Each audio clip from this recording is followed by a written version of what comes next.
Peace, peace, peace, everybody. We about to get started soon. We about to get started real soon. Just give me 1 minute. Something is going on with my computer right now, but just give me 1 minute. We about to get started.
Hello, peace, peace, peace. I'm sorry I'm starting so late.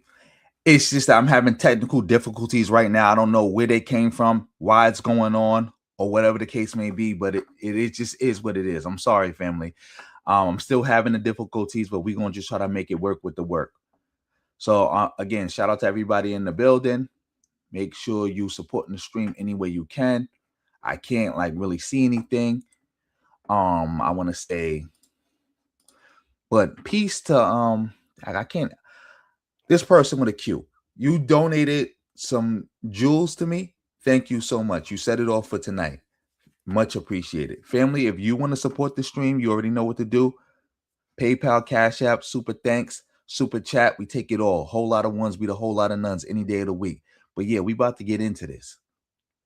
We about to get into it. We're just gonna have to start like this. I'm sorry, family. But what I want to start with, I don't even know where I want to even start. But I guess we could start with this. We could start with this. Let me see. For all you who don't know, Tariq Nasheed is crying about Ghana celebrating Juneteenth again. I don't know exactly what he's crying about this time, but we gonna just let Tariq talk and we're gonna just get into it like that. Shout out to everybody in the building. Juneteenth is not only an American story, it is a global story, an African story, and a Ghanaian story. It reminds us that the struggle for freedom, dignity, and justice is universal and unending. In this castle that was once used to service the machinery of enslavement, we gather today to declare that freedom is unfinished without repairing the trauma and lasting injustice. Ghana, Ghana, Ghana. Before we even start, I want to say that I don't see nothing wrong with what this sister just said. It's not just a Juneteenth. Juneteenth is not just an American story. It's just like it's not just a Texas story. It's a black story, just like the Haitian Revolution. That wasn't just that's not a Haitian story. That's not just that's not just a Haitian story. That's not just a Caribbean story. That is a black story, a black liberation story. So it's like I don't see nothing wrong with what she said. That's the type of talk I like. That's the type of talk we need more of. Shout out to everybody in the building. Yes, visionary. I don't know why he's obsessed with Ghana for the same reason Yvette Carnell was obsessed with Ghana. Oh, excuse me, Africa. Just hating. They hate everything that come out of Africa. Just hate it. Just mad because, again, they get basically, this is how they get money pushing this nonsense. And on top of that, they just mad they didn't get their butt kissed when they went to Africa. For all you don't know, Yvette Carnell has been to Africa. She's been to Africa. You wouldn't think it by the way she started a whole xenophobic hate cult against Africa, but yes, she has traveled to Africa. Oh, shout out to WT in the building. And yeah, shout out to the whole chat. But let's let Tariq get back to what he was saying.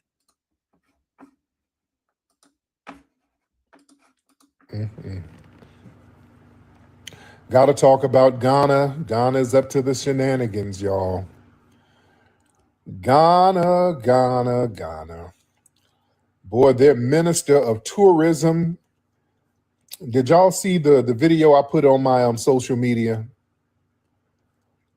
Did y'all see the video I put? Oh Lord.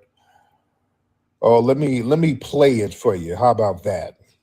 Let me play the audio for you guys to let y'all hear it. I'll do that. I'll do you one better. I'll just let you hear it. Okay, family. This is Ghana, the minister of tourism. This lady, I can't think of her name. Hold on. Let me let you hear what she said about Juneteenth, ladies and gentlemen. All right, listen to this. This is her talking about Juneteenth. Y'all bear with me. Listen to this. Let me know if you can hear it. Hold on. Is universal and hold on. Juneteenth is not only an American story. It is a global story, an African story, and a Ghanaian story. It reminds us that the struggle for freedom, dignity, and justice is universal and unending. In this castle that was once used to service the machinery of enslavement, we gather today to declare that freedom is unfinished without repairing the trauma and lasting injustice. Okay. Did y'all hear her, family? Did y'all hear her? She said that Juneteenth is not just an American story. It's an African story and a Ghanaian story. How? How is Juneteenth a Ghanaian story? It's a Ghanaian story because, again, it's about slavery. You know, like our enslavement started in Ghana. Like she broke it down because she's in a slave camp. I think she was at a slave castle giving this speech. It's a story of people who was taken from there, brought to America, and then they got some freedom during Juneteenth. Like, again, Juneteenth wasn't the end of slavery. That it was just that Texas was the last stronghold of the Confederacy. And on Juneteenth was when the Emancipation Proclamation was read out loud in Texas. That's why we celebrate it. Just like every state has their own date. Like I showed y'all how Florida's day is May 20th when the Emancipation Proclamation was read out loud. I think another state, their day is May the 8th. So yeah, that's a part of their story. Like our history is their history. We are one people. That's something that was always taught in America. Like, I don't even know why Tariq is acting like how could this be their story? Because it's a black story. Just like it's our story. I've never been to Texas. I don't think I got anybody in my family from Texas. I don't think I'm the descendant of anybody who was enslaved in Texas or brought to Texas. But you know, a lot of Confederates, when they were fleeing the Union Army, went to Texas. And they brought their enslaved Africans with them to Texas. But I celebrate Juneteenth. That's a part of my story. Just like I celebrate Haitian independence. I'm not Haitian. But again, that's a part of my story. It's a black story. So that's how it's connected. It's all connected. Ghana wasn't technically even a country when Juneteenth first came about. Well, if Ghana's wasn't technically a country when Juneteenth came about, then how does Ghana owe people reparations for people being sold into slavery from Ghana? See, you just contradicted yourself. You said Ghana owes Black people in America reparations for their involvement in the slave trade. And when people pointed out that Ghana didn't even exist, the country, you said, well, it don't matter. Some of them tribes are still there.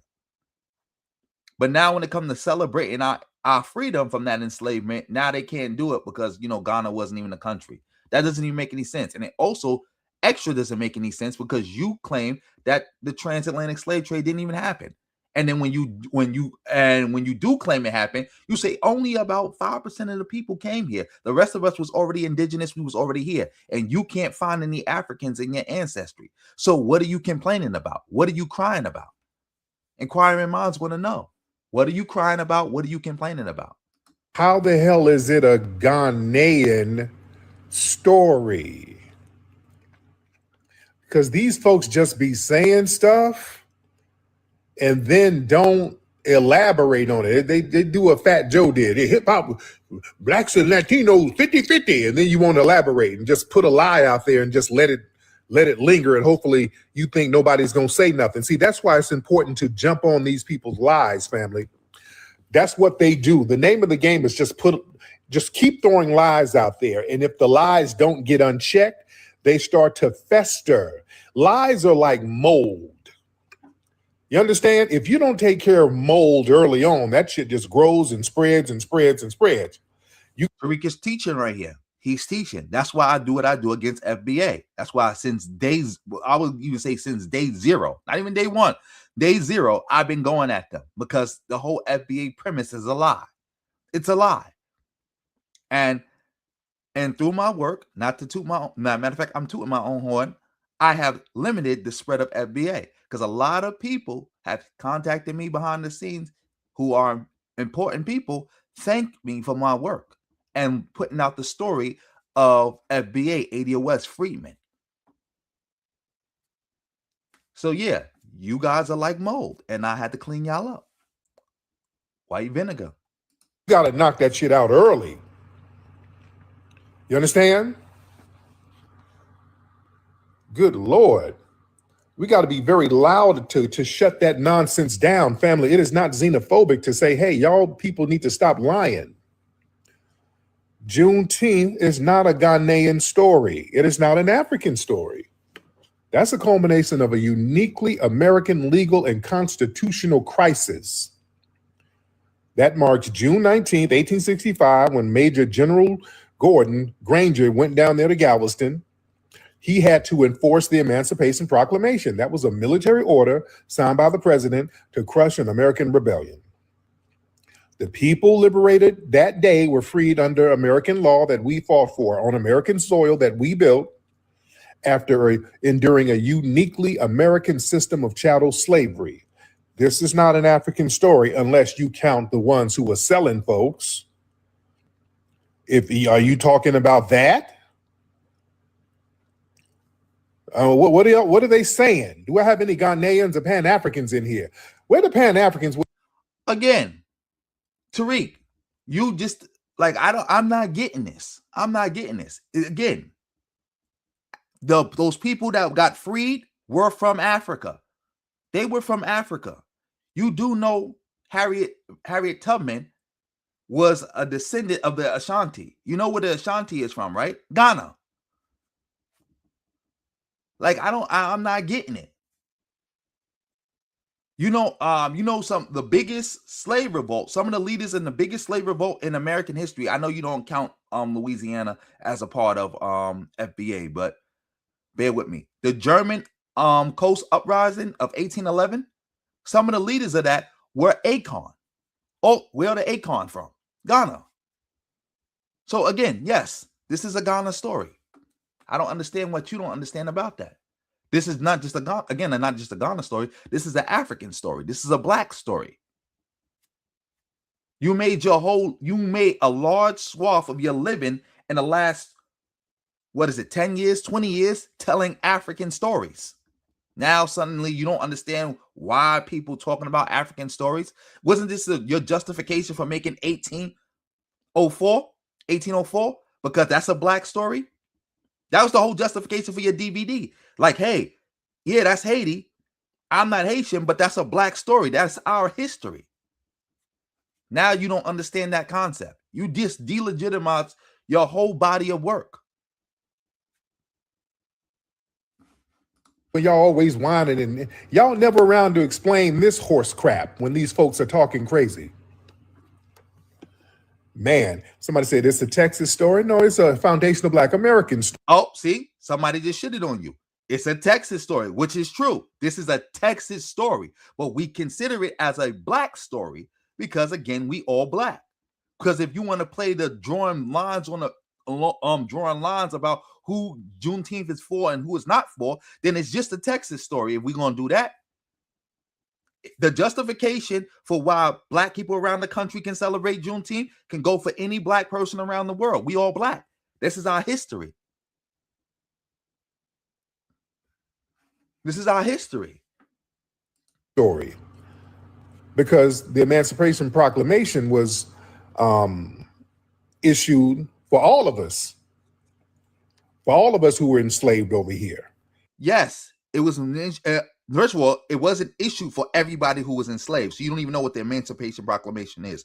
Let's do some teaching right now. The Emancipation Proclamation only freed black people who were in the Confederacy, and the people who owned them were willingly participants with the Confederacy, which means it didn't free enslaved Africans outside of the Confederacy.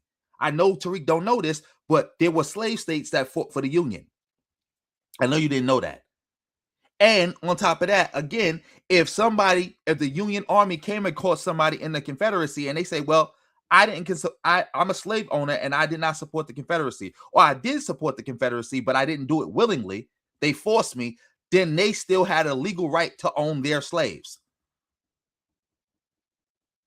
And again, Juneteenth was marking the reading. Again, it's not marking the Emancipation Proclamation. It marks the reading of the Emancipation Proclamation in Texas. Just like May 20th marks the reading of the Emancipation Proclamation in Florida. That holiday, again, was not originally just for all black people. It was meant to celebrate something that happened in Texas. And other places did incorporate the Juneteenth celebration. Like I think Arkansas or one of the other states, they celebrate multiple times. I think they celebrated Juneteenth and they celebrated something else too. I'm not too familiar, so I'm just gonna leave that alone. But yeah, let's get back to this. That includes Texas. So that's a part of it. You understand? And listen, we had a distinct ethnogenesis. Foundational Black Americans, we had an ethnogenesis. By 1865, the enslaved people in Texas were not African. You understand? They had an ethnogenesis like all of us had an ethnogenesis. There was no ethnogenesis. You just made that up. There was no amalgamation between Moorish explorers, enslaved Africans, and Black Aboriginals to become one people, one unique people. That's a lie. You made that up. You made that up. Shout out to everybody in the building. Let me look at some of these chats. Oh, shout out to Lee in the building. Yep, he definitely gonna say, I'm tether babbling right now, which I'm telling the truth.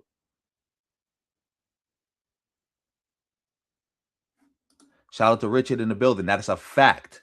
That's why I said, just like we can all celebrate the Haitian independence story. In fact, that's one of the things Carter G. Woodson taught, that black people should celebrate Haiti. Like, for all you don't know, there was a time where educated black people, because not everybody knew about the freedom of Haiti, Haitian liberation. But all the black people who didn't know about it all celebrated Haitian holidays. All of them. All of them. Because they saw that as their holidays. Because we all black. That's the funny thing about it. What Tariq is teaching right now fundamentally goes against what it means to be black in America. Fundamentally goes against it.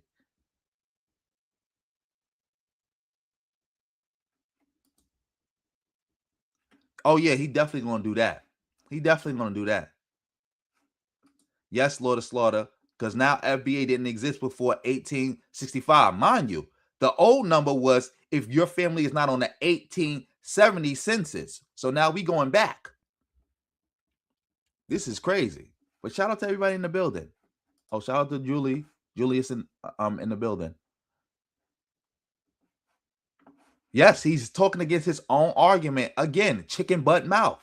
You never know what's going to come out of Tariq's mouth. You never know what he's going to say. You just never know. You never know. But again, shout out to everybody in the building. Let's keep this going. We had a brand new identity and ethnic group in the American South. Juneteenth celebrates the survival of that ethnogenesis. It celebrates that distinct lineage. So calling it Ghanaian or saying that it's a Ghanaian story, that literally makes no damn sense. Juneteenth is our cultural milestone. It's not a monolithic global one.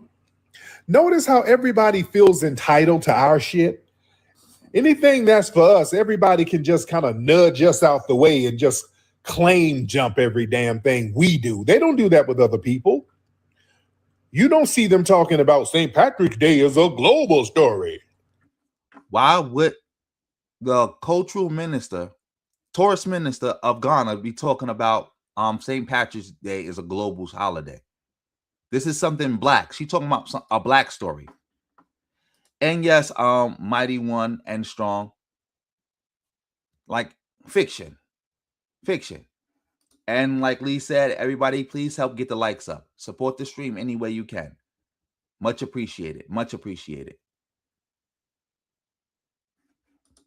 Exactly, hood mistress. Matter of fact, you got the copyright sign. You got to use the trademark sign, not the copyright sign. We got to do our due diligence. Oh, you do got the trademark sign too. Oh, shout out to you. I can't see. So I looked a little closer. I said, I see the trade. Oh, that's the trademark sign. Shout out to Lord of Slaughter coming through with the fire emojis. Yeah, let's get back to this. You don't see that. Anything that's remotely carved out for us, you got people from the outside trying to elbow their way in as if they're entitled. See, we let people get away with way too much shit, man, for way too long. Way too long. Look, the blood was spilled by foundational Black American soldiers. Juneteenth wasn't just freedom granted. That was a day that freedom was enforced by the Union Army. And again, we were fighting with the Union Army. They could not have won the Civil War without foundational Black Americans. That's what Lincoln said. Those United States colored troops, that was the damn secret sauce that won the war. You understand? Foundational Black American men took up arms on this soil, shedding blood in these American battles to violently dismantle that damn white supremacist Confederacy. So we were freeing ourselves. You understand? Something that Tariq got from me, by the way, because when people asked him, when I put it out there, because I was the one who pointed it out, like, hey, why are you making a documentary about 1804, but it's not about the Black people in the Civil War? What he said, well, Haitians freed themselves. Black people in America didn't free themselves. They had to be freed by the white man. He said that. He said we didn't get free by ourselves. And again, if you ask Tariq to explain that about how Black soldiers freed Black people, he can't explain it. Because Black people didn't just free themselves by just fighting in the Civil War. Because I know Tariq don't know this, when the Civil War ended, slavery did not end. And there was no guarantee that slavery was going to end when the Civil War was over. In fact, it was an understanding when they did the first Emancipation Proclamation that slavery wasn't going to end throughout the whole country. But that's another history lesson for another day. Nobody from Africa came to help us. We were helping ourselves. We had to be up in the swamp using that as a sanctuary base that a lot of folks don't talk about. We had to put in that work. We didn't get no work from or no help or no assistance from Africa. We didn't. You understand? So trying to make it a generic African story, that's an attempt to erase the specific military sacrifice of foundational Black American ancestors who fought for their own liberation. I'm not giving nobody else credit for that. That's our family, y'all. You don't get credit for that. You know, damn Ghanaian story. Hell no. Y'all didn't stand on business like that. Y'all were there making deals with the British and all that shit. No, no, no. We were putting belt to ass over here. You don't get credit for that. I'm sorry. Listen, that Minister of Tourism wanted to fold our foundational Black American holiday into their nation's narrative. See, that's commodification. That ain't solidarity. See, Juneteenth is a sacred day of remembrance for the descendants of freedmen. It's not a marketing tool to drive heritage tourism, because that's what they're trying to drive some tourism over there. You understand? Ghana, you got your history, Ghana. Shout out to Kwame Nkrumah and all that stuff. They had the Gold Coast independence back in 1957. They got their own thing. Hey, celebrate your stuff. You understand? And when Ghana celebrates their Independence Day, we don't claim that. All right, shout out to Ghana. You want to celebrate your independence? Actually, Black people was claiming that. Remember, Martin Luther King was at the Independence Day. Do we got to show that clip again? When Martin Luther King was at the Ghanaian Independence Day, I think he even gave a speech about how this is for Black people. Yeah, there was no FBA during the emancipation. Nobody fought for our freedom called themselves FBA.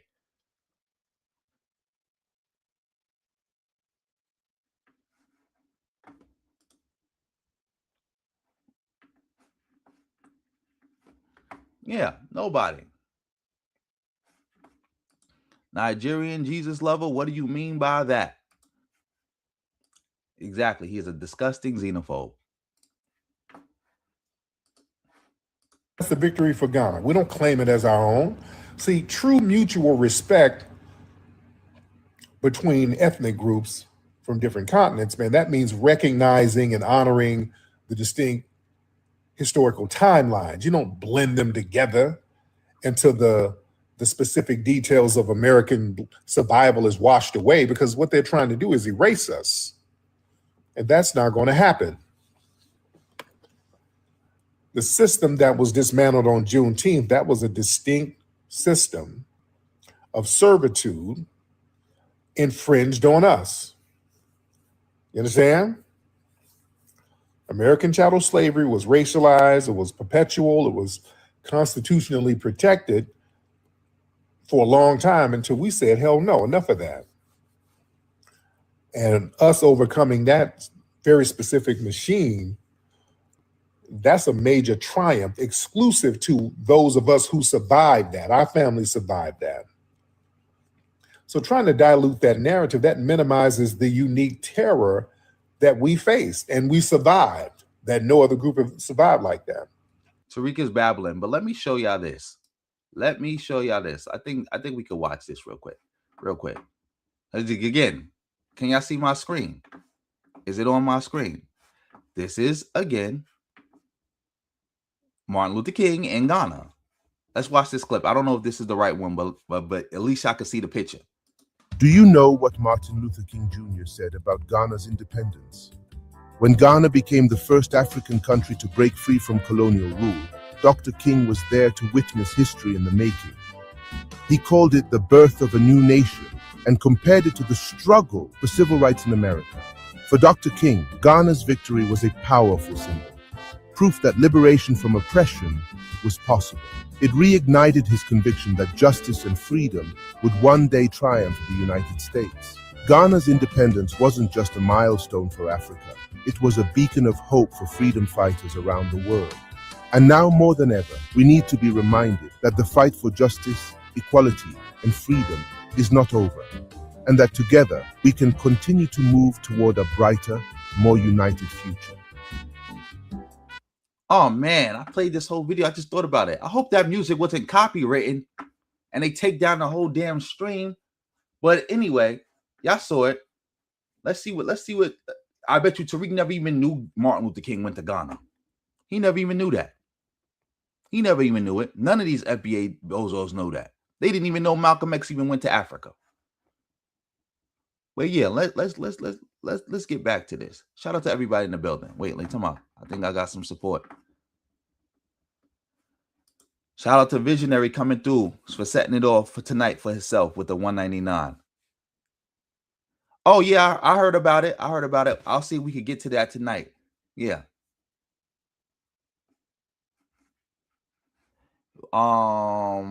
Yeah, we'll see if we can get to that tonight. Shout out to you for the 199. Coming through with the 199. But yeah, let's get back to this. So that's not going to be erased by trying to sit up here and say, oh, this is all of us survived it. No, you didn't. You didn't. No. No, you don't get to get stolen valor. See, people try to get our valor. They want to steal our valor. People talk about stolen valor. They love stealing our valor. No. See, we're exercising cultural sovereignty. Every distinct group, they have a right to cultural sovereignty.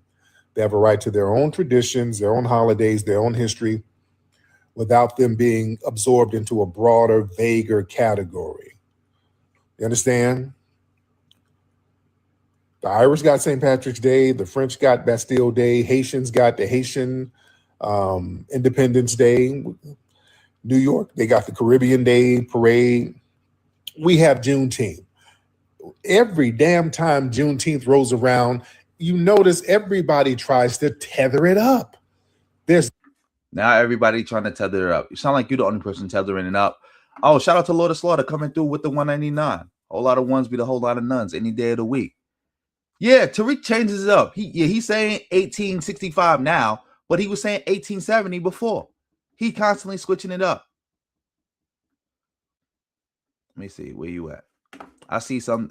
Okay, I guess I got to put you on timeout because it's like you just sitting here and now you trying to spam xenophobia. If you want to be mad at Tariq and the FBA bozos, then that's cool. But we're not gonna allow you to be over here and spam xenophobia. Go spam them. Y'all could go have y'all xenophobia fight. This is not the place for that. Thank you very much. So I'll put you on timeout and then we could keep it going. Shout out to Lord of Slaughter for coming through with the 199. Here we go. It's never just honoring our lineage and heritage. It's all about putting some Jollof on it, flying some other flags on it, Pan-Africanizing it. It's always this diluting thing. You understand? And us, listen, don't you be ashamed, Black people, foundational Black Americans, for claiming our holiday as exclusively ours. That's not division. That's about the rightful ownership and the heritage of our ancestors and protecting that and standing on lineage business. But why is Ghana doing all this stuff? Because Ghana's really been claim jumping for a couple of years now. Listen, right now they got a heritage tourism hustle going on right now. That Ghana year of return, that was a highly successful economic strategy, basically designed to capture the Black American disposable income. So by them legally observing and heavily promoting Juneteenth, they're trying to franchise. You do know that a lot of the promotion of Juneteenth was started by African Americans who left America and moved to Ghana, right? You do know that there's a whole African American diaspora in Ghana who celebrates Juneteenth. You do know that, right? Ghana didn't just pop up celebrating Juneteenth out of nowhere. Like, again, like I'm not getting it. Foundational Black Americans' cultural milestone to drive their own tourism sector. So they want to leverage our sacred day of liberation as a marketing funnel to sell flights and hotel bookings and residency permits and real estate investments over in Accra. and they're trying to piggyback off the global reparations, and they're trying to get debt relief and all that shit. And this is about geopolitical leverage. See, during the recent Juneteenth events in Ghana, they had some kind of global reparatory justice framework nonsense they were talking about demands for national debt relief for African nations. See, they're using us for a bag for themselves, man. I keep telling y'all this. That's why we cannot let them sit up here and get in the reparations conversation at all. If they get in it, we are done. We cannot let them touch the reparations conversation. The reparations conversation is done already because I don't know if you know this because you don't follow the news and you're not serious about reparations. It's pretty much a done deal. Like when that case get before the Supreme Court, I'm pretty much confident that the Supreme Court is going to rule against reparations. I'm pretty sure they're going to do that. And also Ghana's call for reparations is their own thing. Like this whole nonsense that, they can't call for reparations themselves. Or you going to say Jamaica can't call for their own reparations? Because by Jamaica talking about reparations, that's messing up our reparations. Like you mixing and matching two different things. Conversation. If a dime goes to them, we would never, ever see it in life. Would never see a dime if it goes to them. These people are trying to double dip on the damn reparations. They already got paid because they had deals to have those castles up there. They already had deals going on. You understand? They know that the specific blood-soaked history of American chattel slavery, that carries massive, undeniable moral weight on the global stage.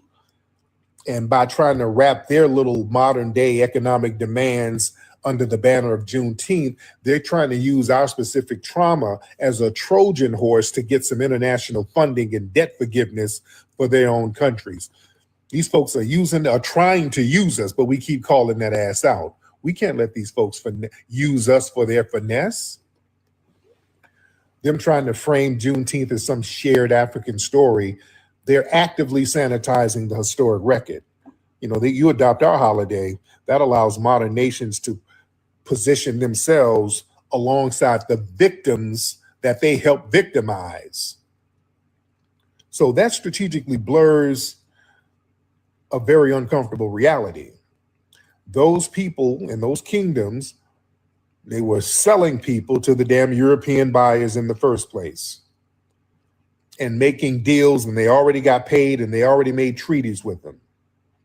And trying to co-opt our liberation narrative, that helps erase their historic role as the middlemen in the enslavement. They're not going to get away with that either. See, they think they're going to try to get away. My brothers, we got to get justice. My brothers, they stole my niggas from me. We need justice. And you got the blood money on your hands. No, you're not. Tariq is just babbling now. He's just babbling. And again, I thought, if I'm not mistaken, I could be wrong, only 5% of Africans came to America. So, and I thought you have no Africans in your ancestry. You can't find it. Like what's going on? So why are you worrying about what Ghana is doing? Exactly, Lord of Slaughter. They disqualified themselves. Oh, I haven't seen it. I didn't even know she did an interview with Don Lemon. I'll probably check that out. Let's see. Somebody just asked a comment. I see a comment. Exactly. Yes. Now he's against, shout out to Naps in the building. Now he's against other countries. Because again, now he's trying to create this false narrative that somehow if Ghana talks about getting reparations for what they've been through, it somehow takes reparations away from Black people in America, which is not true. This is the same thing that they said before also, when they was trying to justify attacking Black immigrants, talking about, Black immigrants are trying to steal our reparations. That's all they say. It's a lie that they use to justify all this nonsense. That's what they do to justify their xenophobia, accuse people of trying to steal their reparations. This is nonsense. Going to do that, Dudu Tunde. Hell no. You don't get to swing and spin the block. You see that? Using name calling. Doodle Tunde. Like, come on, man. After you done did a dirty deal that went bad for your ass, now you want to spin the block. You done sold some of us out, because most of us, there was a lot of us already over here, but there were a few that were sent over here from there. But yeah, they want to spin the block after they got their little trinkets, their mirrors and beads and their little paper, tricked it off, and now you want to spin the block. That's like a crackhead stealing a VCR, and now y'all can't watch TV, and he's like, oh man, what we gonna do? We can't watch TV. You my brother, we watch TV together. What we gonna do? We gonna have to go to the pawn shop and demand some justice. Fool, you sold the damn VCR to the pawn shop and smoked up the money. You understand? Like, we both got to go yell at the pawn shop. You sold it to the pawn shop. What the hell? Yeah, we're not equal victims here. I was victimized by both of y'all. Yeah? But listen, we as Foundation of Black Americans, we're the most visible and influential cultural superpower on the planet. These foreign entities, they treat our culture as an open. Come on, Tariq. Like, this is what you're gonna do. You're gonna babble and cry. We're not doing this. More babbling, more crying. We're not doing this. We're not doing this. Shout out to everybody in the building. Matter of fact, we're gonna speed you up a little bit. You got like 30 more seconds to make a point. Open source. See, by absorbing Juneteenth into a Pan-African narrative, Ghana, they want to position themselves as the political and spiritual headquarters of the global Black diaspora. That's what they're playing for, ladies and gentlemen. They're like, yes, slavery all over the world, Black Americans, those are brothers. And we are the leaders of all of the niggas who were enslaved. See, they're trying to act like they're the leaders of the descendants of the enslaved. That's the play they're doing, guys. That's the play Ghana is running. You understand? They're trying to set Ghana up as the headquarters for justice for global descendants of slaves. And I'm saying, hell no. No. That's, again, you're letting the crackhead come in your house, the one who done sold all your equipment to the pawn shop. You letting him come up in the house acting like a landlord. And I got to come on in and help you. I got to manage everything. People be stealing around here, I heard. They be selling stuff to the pawn shop, so I got to come in and watch everything. Let me help you. You is my brother. No, we're not letting you watch nothing. That's the equivalent of letting Ghana be in charge of any reparations, family. We ain't gonna get a dime. If they get a dime, they're gonna smoke it up. You understand? That is the last thing we need. Ghana touching anything to do with our reparations. Not one dime. Nothing. We'll never see nothing. They've already finessed already. They've already run a finesse. They're running another con game. Good grief. Well, these people are bold with it, man. So what they're trying to do, they're trying to extract the massive political currency generated by Foundation of Black Americans so they can centralize their own global influence. See, they need us to co-sign them. You understand? People know how janky they are. Those folks are over there in West Africa. But see, we as Foundation of Black Americans, because a lot of us have been going over there, we've given Ghana a lot of our legitimacy. You understand? W.B. Du Bois went over there and he lived over there. So we've been giving Ghana a lot of our legitimacy. Okay, enough with the crying. Maybe we cover the rest of this another time, because I can't. I'm not doing this. Now he's talking about we've been giving Ghana our legitimacy. Shout out to everybody in the building. Let's move on to something else. I just saw this. This is hood dumb. For all you who don't know, I think the person he's talking about, hood dumb, he's talking about Darializa. I think that's her name. She won the Democratic primary in New York. I think he's talking about her. But let's get into this. Let's see what he got to say. I say, y'all don't understand how much. Hold on, y'all give me a second. Yeah, y'all understand how much them niggas love dressing like a damn rainbow? Yeah, and them Africans, because they be dark skinned niggas. Them niggas be dark as shit, wearing pink, hot pink, purple, light blue, green. That niggas wear green pants. niggas want to make the dark skin pop out more. I'm like, God damn, nigga, like, it's weird because they be bright as hell but dark as fuck. Like, I think it's the color play that these niggas be wearing. But them Caribbean niggas, they love tight pants and all kind of colors, nigga. This is sounding weird. And on top of that, A lot of people wear all type of bright colors now. Like, shout out to Cameron. He normalized people wearing pink and all kind of Easter colors. Like what do you say? And he did that like 20 years ago. So stop trying to make it seem like this is some new foreign concept that people from the Caribbean are bringing in right now. Like, come on now. And his hairline is crazy. He sure he ain't tethering with that kind of hairline. He is crazy. What do you say? Shout out to Hood Mistress in the building. I don't know. Maybe he just talk like that. But let's get back to this. Let's see what he talking about.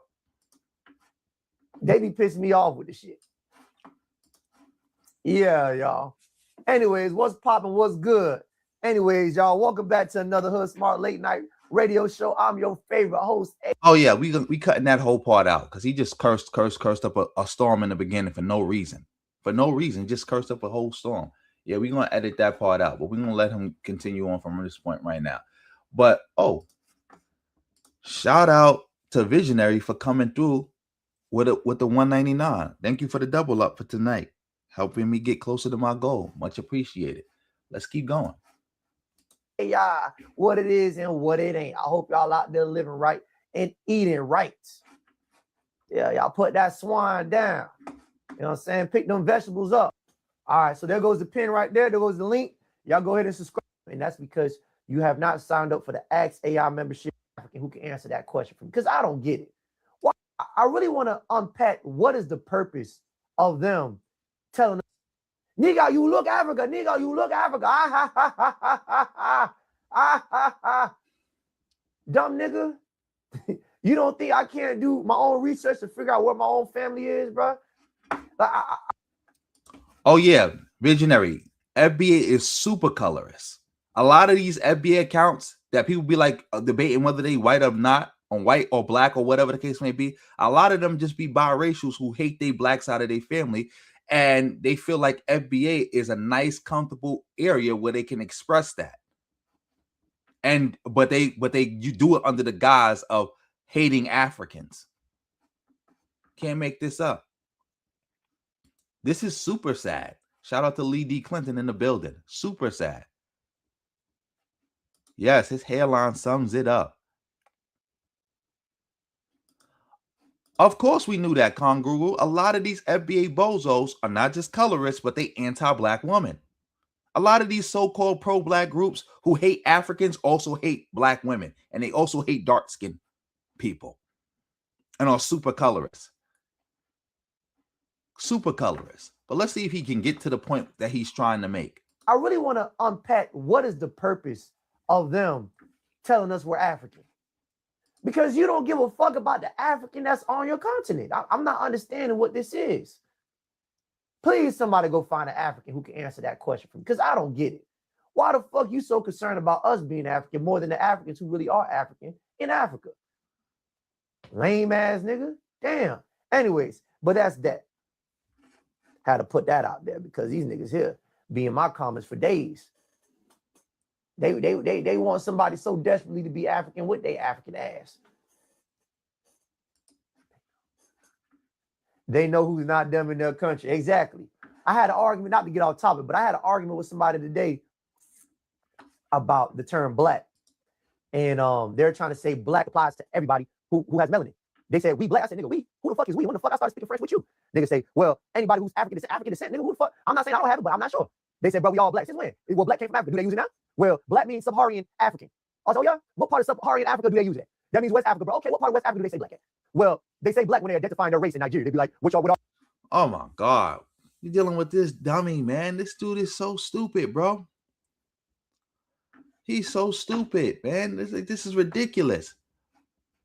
Oh, again, thank you. Thank you for the triple up, Visionary. Yes. Yes. Yeah, he do look like somebody from how you say it? Edo State. It's Edo, right? It's not Edo. It's Edo State in Nigeria. Right there. Biafra. I'm saying all the words wrong right now. But yeah, you know what I mean. I'm about to put this dude in like triple speed so he can hurry up and get to the damn point. Definitely a self-hater. Definitely a self-hater, WT. That's all these dudes are. Self-haters. Yeah. Self-haters. But yeah, let's speed them up a little bit more. They say, I'm black. Shut your lying ass up. Niggas be lying their ass off just to fit a narrative. Nigga, what the fuck is you lying for? Nigga, they go by tribes, nigga. Tribes. These niggas go by equal, big fuck, all that, don't give a fuck. Talk about, so they go by black. Niggas just be lying for no reason. But shout out to those Africans who keep that shit real and they know what it is. And they're not out there with no weird agenda. Because all them niggas got weird agendas. You know what I'm saying? Mus, what's going on, brother? Where your sister at? So last time this is my last time asking Mus. This is my last time asking. You better be at my front doorstep. What time is it right now? About 11:30, nigga. Overnight stay and all that. And extra toothbrushes, nigga, extra toothbrushes. They don't say black, they literally just claim their tribe, right? They're trying to make African a race. I'll let you on, Mus, give me about another 10 to 15 minutes. Yeah, y'all, so we're not falling for the trick because we don't get nothing from being called African. There's no reward for it. It doesn't mean anything. Everybody got African DNA. You want to say everybody came out of Africa, everybody has that DNA or a strand of it. How much African DNA do you need in order to be called African? That's what I want to know. What is the threshold? Is it 10%, 20%, 40%, 50%? What if you're only 50% African? Okay, if you're 80% African and you mix with other things, are you still, even if you have a high level of African in you, does that still mean you're African when you have European in you? Because I'm pretty sure my DNA compared to African DNA is going to look different, even if we do take a DNA test. Oh, nigga, you still majority African. Yeah, nigga, but you don't see these other shit that's in here? Whatever small amount it is? Right. See, another thing with these bozos, they will deny their African ancestry till they can't deny it no more, but they will celebrate that European thing. I never heard, that's another thing about these FBA bozos. You ain't never hear an FBA bozo deny their European ancestry. You ain't never hear one of them say, I ain't got no white blood in me. Oh no, I ain't, DNA is fake. They quick to the cosign the DNA narrative when it's time to point out and say, oh, I got white blood. Because if you notice, if you ask them, well, how do you know you got white blood? DNA. But if you say, well, you got African blood because of DNA, they be like, oh, DNA is fake.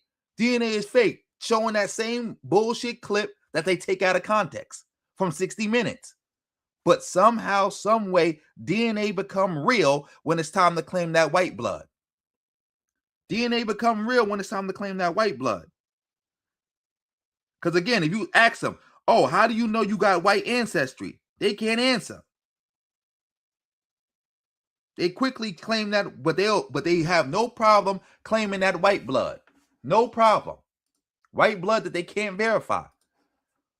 Oh, shout out to 24 in the building for gifting 10 memberships. Family of 24 gifted you a membership.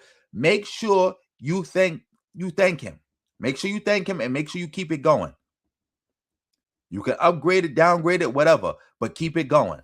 Shout out to everybody in the building. Let's keep this going. When that DNA test come out, that shit's gonna say 100% where the fuck they from. You know what I'm saying? So we gotta keep pushing and we gotta keep letting these people know that we know who we are.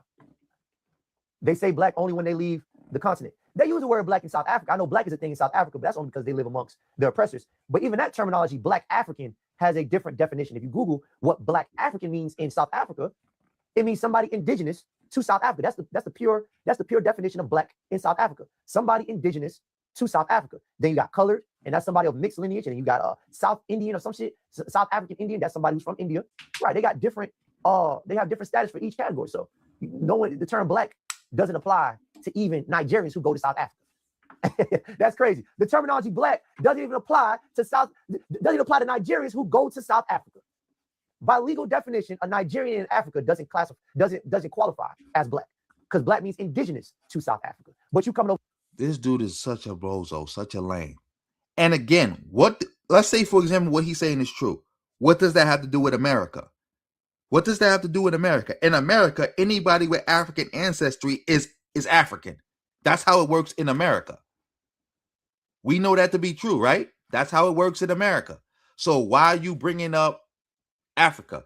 These dudes supposed to be super duper America. All they care about is America, but they constantly bringing up other places outside of America and how they do things, which has nothing to do with America. Like, come on, man. Like this, when this gonna stop? We get claiming black.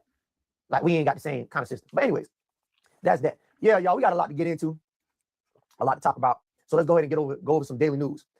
Today we're looking at the controversy surrounding Darializa Chevalier. All right, so now we finally got to the part where he's talking about Darializa. So let's see what he got to say about Darializa. Shout out to everybody in the building. Let's go. We put him in normal speed. Let's bring it back a little bit. By legal definition, a Nigerian in Africa doesn't qualify as a lot to talk about. So let's go ahead and go over some daily news. Today, we're looking at the controversy surrounding Darializa Chevalier, a progressive congressional candidate endorsed by Zohan Madani. Over the past couple weeks, Darializa has come under heavy criticism after several of her old social media posts resurfaced. Now, I think this is the person, the congressional candidate who's running in New York right now. I believe she is a Dominican woman. Pedro, if you're here, please make sure you correct me when I'm wrong. I believe 2 Dominicans are running right now for a seat in New York. I think District 13, something like that. And she's under heavy scrutiny right now. No, she is OT. I don't know what OT means. Those posts included profanity directed at national politicians, criticism of the United States, and controversial comments about Black and Arab men, which her political opponents have used in campaigns ads against her. Supporters of Darializa argue that much of the backlash has gone beyond policy disagreements and has included personal attacks, with some claiming that she's been targeted because she's progressive Afro-Latina candidate. Wait, I didn't know that. I got to look into this because, again, I wasn't looking into none of the candidates because I was just so disillusioned with politics that I already called what was going to happen. I said that the DSA, the whole lefties, they was going to sweep up, and there's a lot of anti-Blackness in it. So I got to definitely research her and her statements about Black men. I got to definitely look into that. So look, Hood Dumb said something smart. Got to give him Hood Dumb his credit. On the other hand, argue that the focus should remain on her own past statements and whether they're appropriate for someone seeking public office. Mayor Madani has defended his endorsement. He said that he did not see any of the resurfaced posts before endorsing her, but he continues to support her campaign, arguing that voters should focus on the issues she wants to address rather than judging her solely by years old social media posts. All right. Oh, she just won. Whoa, that's crazy. Let's talk about it, family. So I'm gonna go ahead and summarize that just in case if I read it too fast or you didn't understand what I was saying. So yeah, we're gonna put you on pause real quick. Shout out to everybody in the building. Let me look in some of this chat. Exactly, Lee. When Talia came to America and said she was colored, everybody freaked out about it. Because again, in America, if you got Black blood, you Black. And identifying as anything other than Black, people see that as like you trying to distance yourself from Blackness. They see it as an attack on Blackness. Exactly, Congaroo. DNA is real when it's time to take a paternity test. Oh, I did not know Megyn Kelly attacked Haiti. I'll definitely be looking into that. Yeah, we got another candidate for BBC aside. Congaroo, you emailed me something? I did not see it. I'll definitely go look into it. Shout out to you for that email. Oh, shout out to Visionary for the $1.99. It ain't just that we got the worst system. It's a lot of these dudes is class clowns and they don't want to know. They don't want to know. Again, he's smart enough to know, and you know he's grifting. Hood Dumb is grifting right now. He not this stupid. He not, trust and believe, he's not this stupid. He's grifting. Julius, you know it's painful, but we got to share the pain together because, again, I'm not listening to this stuff on my own. Not happening. Not happening. That's out.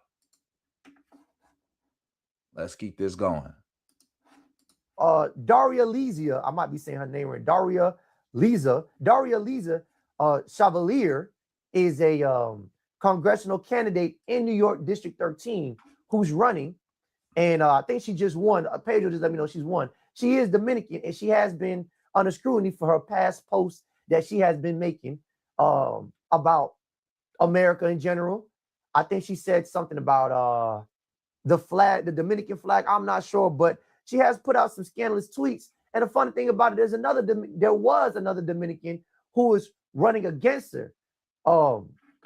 And he had made comments about her being Haitian, you know, just all kind of tribalistic things going on. And shout out to 24 for the 10. For the 10 euros. What? Let me see what let me see what you said. Let me see.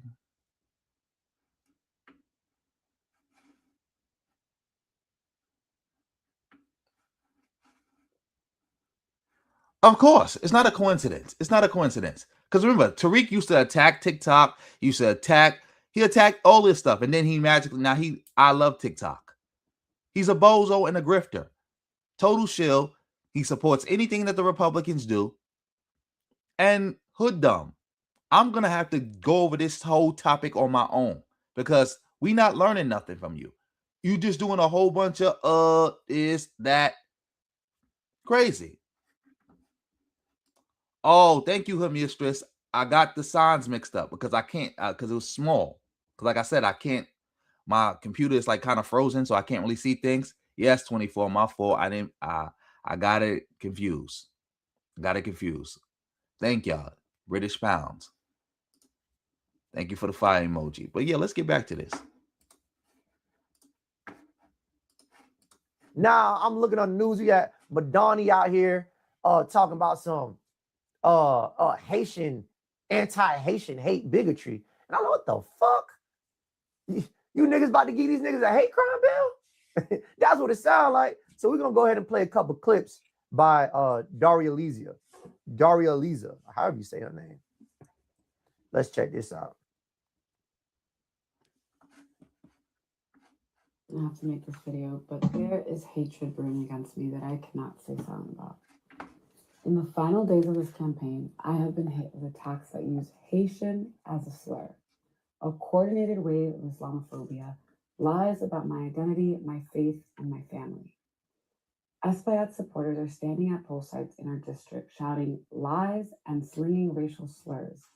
People are reaching out to my family, demanding to see my birth certificate, a tired, racist trope that every Black leader who dares to challenge power knows all too well. We saw a similar campaign last year when Andrew Cuomo and his allies attacked Mayor Mamdani over his faith. And we all watched Donald Trump run his racist birther campaign against President Barack Obama. So I have to ask, why is a supposed progressive congressman following the same steps as defamed electeds like Cuomo and Trump? He's not new to this. This is what he does.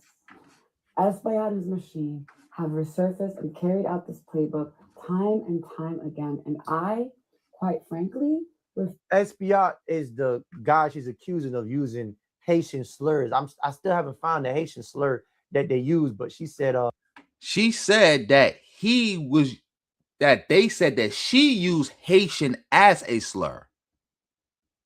I might have misheard that. Correct me if I'm wrong. They said that she used the word Haitian as a slur, not that Espaillat was using Haitian slurs. But again, hood dumb is dumb, so I got to look into this topic on my own. Shout out to everybody in the building. Lee, you funny. I got my own glasses, by the way. I just don't have them with me.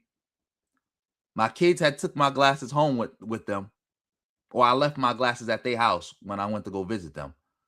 Either one. I don't know if they took it out of my coat pocket or I forgot it, whatever. But I got my own glasses. No offense taken. FBA does need to be eliminated. They are poisoning the community. Like I'm not FBA. We not FBA. We not pro FBA over here. We want them gone. FBA needs to go. It's a white nationalist psyop and it's a hate cult. Hate cult. That he used Haitian slurs against her, asking for birth certificates. And yeah, I don't know, some Dominican shit. I don't know. To allow it to continue to happen.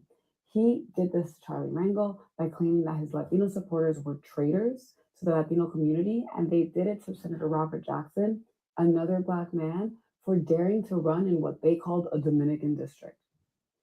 I am proudly Dominican. I am a proud Black woman. I am a proud Muslim woman. I'm a proud Dominican and I'm a proud Black woman. How can you be both things? Peace, bro. Peace. Thank you for all your support over the years. Peace, peace, peace. Oh my God. Let's start this back over because he's gonna say something stupid. I know it. So yeah, let's bring that back.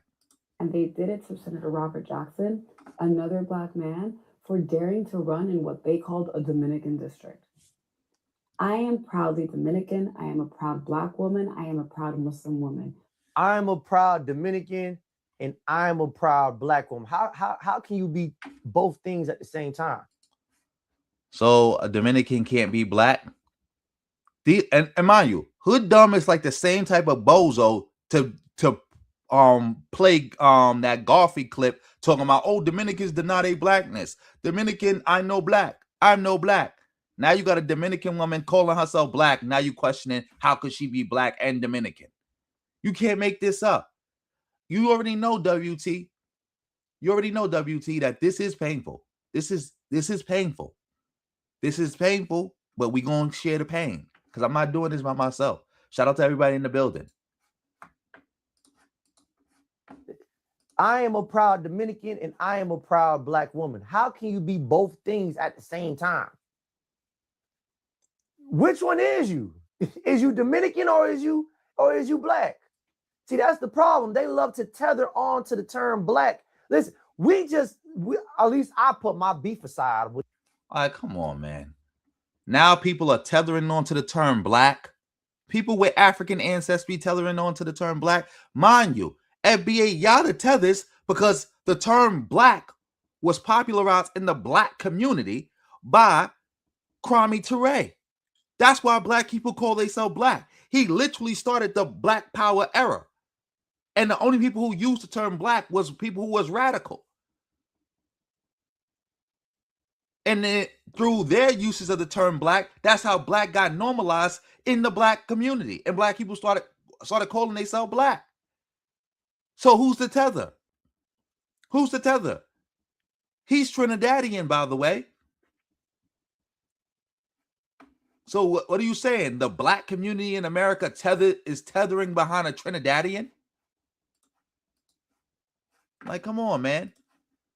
With the Dominicans about them saying me no black. I said, yes, me no black. You know black. I might get a you know black. I'm gonna make a you know black shirt. Don't you niggas steal my idea.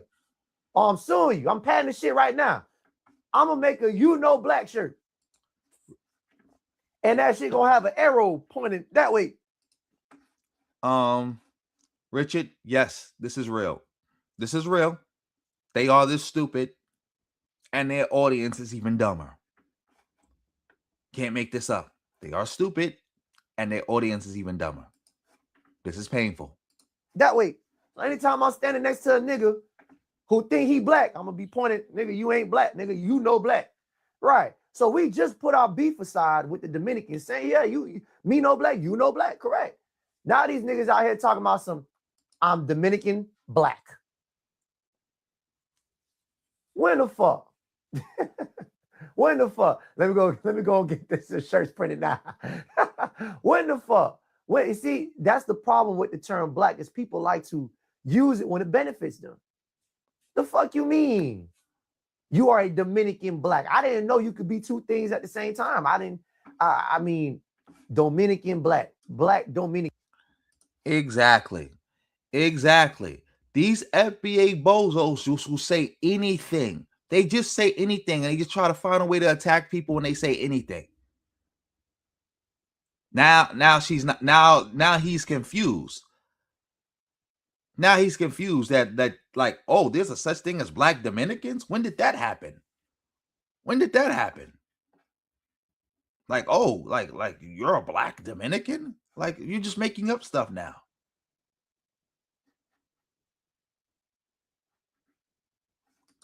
Exactly, 24. They can't explain this. Like, ask them, oh, how does calling themselves black benefit them? You said the ads are running heavy tonight. Let me see something. Let me see something. Is anybody else getting ads? Let me know.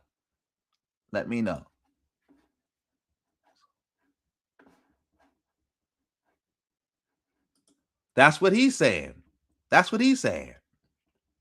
I don't get it. They don't even use black in the DR. But these are ways that they tether on when their ass is on the line and they're trying to fulfill these propagandas of race. Whenever something racist happens to somebody of another ethnicity who passes as black or has some melanin, they always use the black get out card or sympathy card, victim card. Maybe they're using the black because they're experiencing the racism because of the blackness. This is how stupid he is.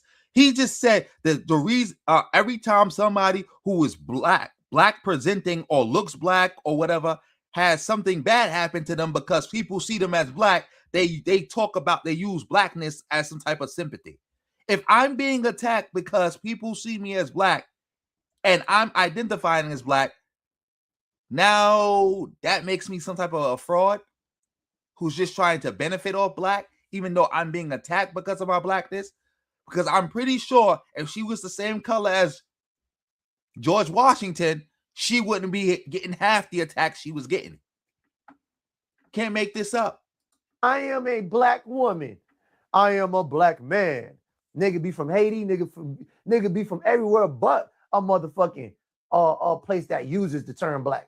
Niggas be from Africa. But let me go ahead and keep playing. And again, this is another reason why hood dumb is dumb. They're in America. You do know Europeans don't work around identifying as white all day in Europe. But when they get to America, they identifying as white because that's how we talk in America, and that's how identity works in America. The same thing with Asians. Nobody in Asia is walking around calling themselves an Asian all day. But when they in America, they calling themselves Asians because you know why? That's how identity works in America. Nobody's in Latin America sitting around calling themselves a Latino all day. But people call themselves that in America because that's how identity works in America. Like, this argument is so stupid that I can't believe there are adults who are listening to this. Like, how stupid can you be? That's like saying to a Chinese person, you don't call yourself Asian America and they don't call themselves Asian Americans in Asia. So why are you sitting around calling yourself an Asian American all day in America? They don't call themselves Asians in China all day. So why are you in America identifying as an Asian? Disgusting. Running for Congress in a district that is home to Black and Caribbean and Dominican families who have built this community together for generations. Home to who? Who built what? Community who? Last time I checked, nigga, I don't know that. Nah, shit a Dominican built in NY. I mean, I'm not from NY. You know what I'm saying? Shout out to the brothers and sisters out there holding that shit down. But last time I checked, Black Americans are the ones who established NY. What? This is why he's so stupid. This is why he's stupid. You're not even from New York and you don't know New York history.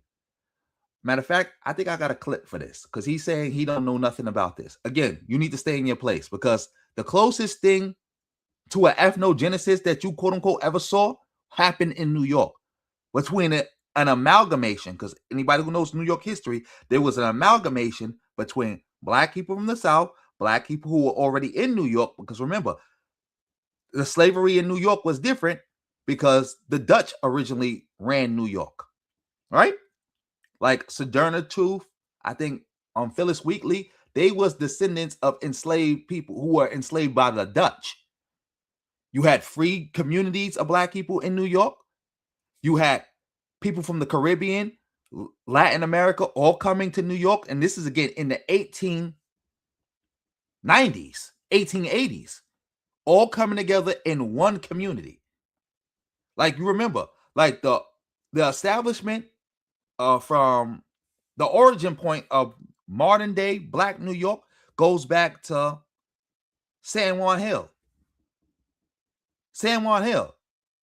It's San Juan Hill, then it's Harlem, Bed-Stuy, from Bed-Stuy, then we go to the Bronx, then we get into Queens, then we get into Staten Island, Long Island, and then we got New York as we have it today. And when I say the Bronx, I'm also talking about Mount Vernon and Yonkers. That's how we have it today. That's how we have it today. Like, this is a bozo. Like I got to do a whole show on that about the origin of Black New York and why Yvette Carnell was attacking Black people from New York. And at a time, all the FBA bozos, when they was the ADOS, by the way, was saying that Black people from New York are not ADOS. They're not FBA. This is why every time you saw a crime video coming out of New York, Tariq would automatically claim that the black person they saw on the video was not FBA. Because why? Because it's happening in New York. But yeah, let them keep talking. Community did the Dominicans build in NY? Maybe I'm missing something. I know they populate an area in NY. I'm pretty sure they populate areas, but I'm not sure anything about. I don't know anything about them building nothing. You know what I'm saying? But let me. You see how they try to wean themselves in there when they try to put themselves in there when they can to fit a greater agenda. Washington Heights. Dominicans built Washington Heights. All right, well, anybody from NY, before we once we reach halftime, I want y'all to hop on a FBA Black American and a Dominican. I want y'all to hop on from NY to let me know what the hell going on. But I'm pretty sure the brothers out there in NY holding that shit down. Yeah, I'm pretty sure the FBA brothers out there are the ones who built. I'm 100% sure. No, they populated. Okay, they populated. Okay, yeah. See, because they get confused with populating and building. They think just because they're heavy saturated in the area that they built it. Same thing with the Haitians. You got Little Haiti, but a Haitian ain't built Little Haiti. That was Lemon City, and that was built by Black Americans. You niggas just brought your flip-flops over here and stayed around that area. So this is the disrespect that we're talking about. Like, you know you don't fuck with us, but when it's convenient, you start using words that bring us together, like me as a black woman, me as a black man. No, you Dominican, African, Caribbean, Jamaican, you're not black in America. And nor do you like black people in America. We gotta stop this bozo. But I want to play something real quick. I want to play something real quick. Shout out to everybody in the building. Can y'all see my screen? Because again, he's just rambling. Let's listen to this real quick. Immigrant was not Dutch. He was Dominican. His name is Juan Rodriguez, a free man of Portuguese and African descent, born in Santo Domingo, what is now known as Dominican Republic. In 1613, he became the first immigrant to arrive in Manhattan. The first New Yorker immigrant was not Dutch. He was Dominican. His name is Juan Rodriguez, a free man of Portuguese and African descent, born in Santo Domingo, what is now known as Dominican Republic. In 1613, he became the first immigrant to arrive in Manhattan. The first New Yorker. As y'all heard, the first New York immigrant was an Afro-Dominican, a black Dominican. Like, again, that's what people don't understand. New York is different than the rest of the country. New York has always been and always will be an immigrant city. Like my teacher told me before when I was growing up, he was like, 70% of New Yorkers are either first generation or second generation immigrants. Like, that's just the majority of New York. Like, I don't know what's not clicking. New York has always been an immigrant city. Like, the majority of black people in New York, I'm from Brooklyn, so I know this for a fact. The majority of black people in Brooklyn is from the Caribbean or got some type of Caribbean ancestry. And I don't know no black people from New York who don't got some type of like don't got Puerto Ricans or Dominicans in their family. Like, you don't know nothing about New York. Stay out of our business. Shout out to everybody in the building. Oh, shout out to Rob Royal. Hopefully I'm saying your name right. For the coming through with the 10. Yes, other races see us all as black. That's what she's even talking about, being attacked for her blackness. And this bozo just making up stuff, saying stupidness. You can't make this up. You can't make this up. These people are literally dumb. Like, I can't get this. I mean, I can get with it because, again, they're dumb and they're grifting and they're part of a white nationalist psyop. But, yeah, let's get back to Hood Dumb and let him finish explaining himself. Right. You like your poverty flags. Wave them poverty flags, nigga. You like that poverty flag, nigga. Y'all know what a poverty flag is? A flag that's po. Yeah, you like waving them shits. Nigga, be that, nigga. Talking about some you black. Anyways, I'm gonna let the clip keep rolling. They are definitely black, bro. Shit, nigga, where, nigga? Where? Where are they black and when were they black? That's my question to you, nigga. Damn, even his own chat is calling him out, saying, nah, you got this wrong, hood dumb. They are black. Duh. But let's let them keep going. Y'all give me about 10 more minutes. Then I'll do call-ins after I let 2 more minutes, 3 more minutes. Your campaign against me is not politics. That is racism, dressed up and unleashed by my opponent because he has nothing else left. He can't run on his record. Now, that's that video. She's over here beefing with this nigga. Now, here's what I want y'all to pay close attention to how these immigrants act once they get into office or these political positions or seats. Here's her stance on immigration. I want to still ask about 2 tweets specifically because I think they are relevant to the race. The first is all deportation is wrong. Now, in Congress, obviously, that comes with a lot of questions about immigration enforcement. And even as Democrats might agree with calls that you have shared to things like abolish ICE, I don't know if they're necessarily there on things like all deportation is wrong. Is that something you still believe? That phrase, yes. I still believe that all deportations are wrong. And even if we're talking about illegal entry to the country or someone who may have committed a crime? So when we're talking about things like illegal entry, or we're actually talking about administrative laws, right? We're not talking about criminal law. Let me concede the question of people who have not committed a crime, because I think that that's not really the question. Like, if we're saying all deportation is wrong, though, that would seem to also include people who were convicted of breaking U.S. criminal law. Is the deportation of those people wrong? Yes, and the reason I say that is because we have a deportation for people who are not supposed to be here supposedly is wrong. Wait, I think I got another. Shout out to Visionary for coming through with the 199. Thank you for that 199. Johnny, you serious? Hood dumb is Jamaican? Hood dumb is Jamaican? This is crazy. Hood dumb is Jamaican. You can't make this up. You cannot make this up. You cannot make this up. Oh, Lee, you say you got an advertisement now? Is that the first one you got tonight or something else? Let me know. Exactly, WT. It's called a melting pot for a reason. It's a reason nowhere else in America is called a melting pot. Shout out to Diasporian in the building. I would say that number is way more than 25% now. Way more. That number is probably like 75%. 75%, 95%.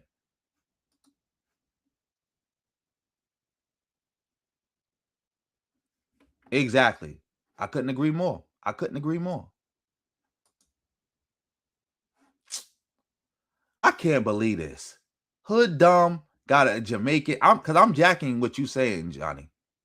He got his father Jamaican and he's sitting up here talking like this. Embarrassing. You say you got 3 so far? Okay. I gotta get into the YouTube streaming thingy and see if I can fix that. Yes, according to Tariq, he's a tether. But he'll also turn around and say, well, according to Tariq, I'm not a tether. Because if you read the website, Tariq said all you need is one parent to be African-American in your FBA. Again, Tariq is constantly switching who is and who is not FBA. Because it's a hate cult that he created and he controls. He decides who is and who is not a part of the group. But yeah, let's let Hood Dumb finish up.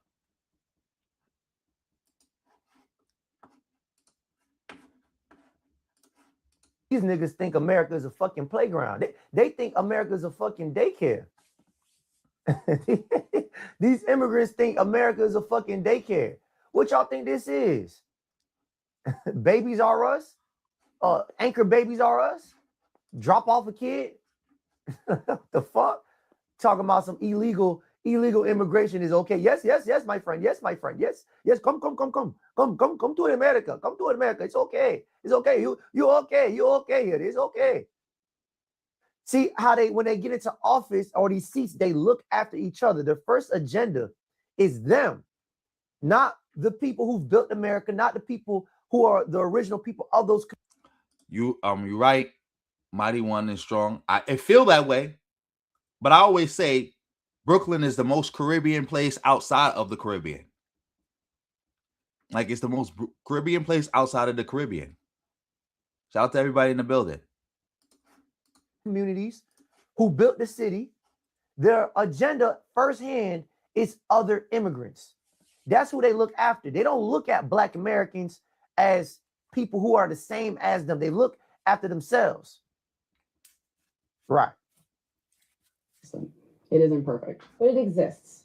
And it is one that if we accept as the process by which we want to engage with these issues, right? The issues of harm, issues of criminality, or what have you, then we need to make sure that it is one that isn't also discriminatory on the basis of where people were born, right? To subject someone who has committed a crime to both a criminal system and then additionally to an immigration system that also detains them in the very same facilities that people who are convicted of criminal convictions are also held, right?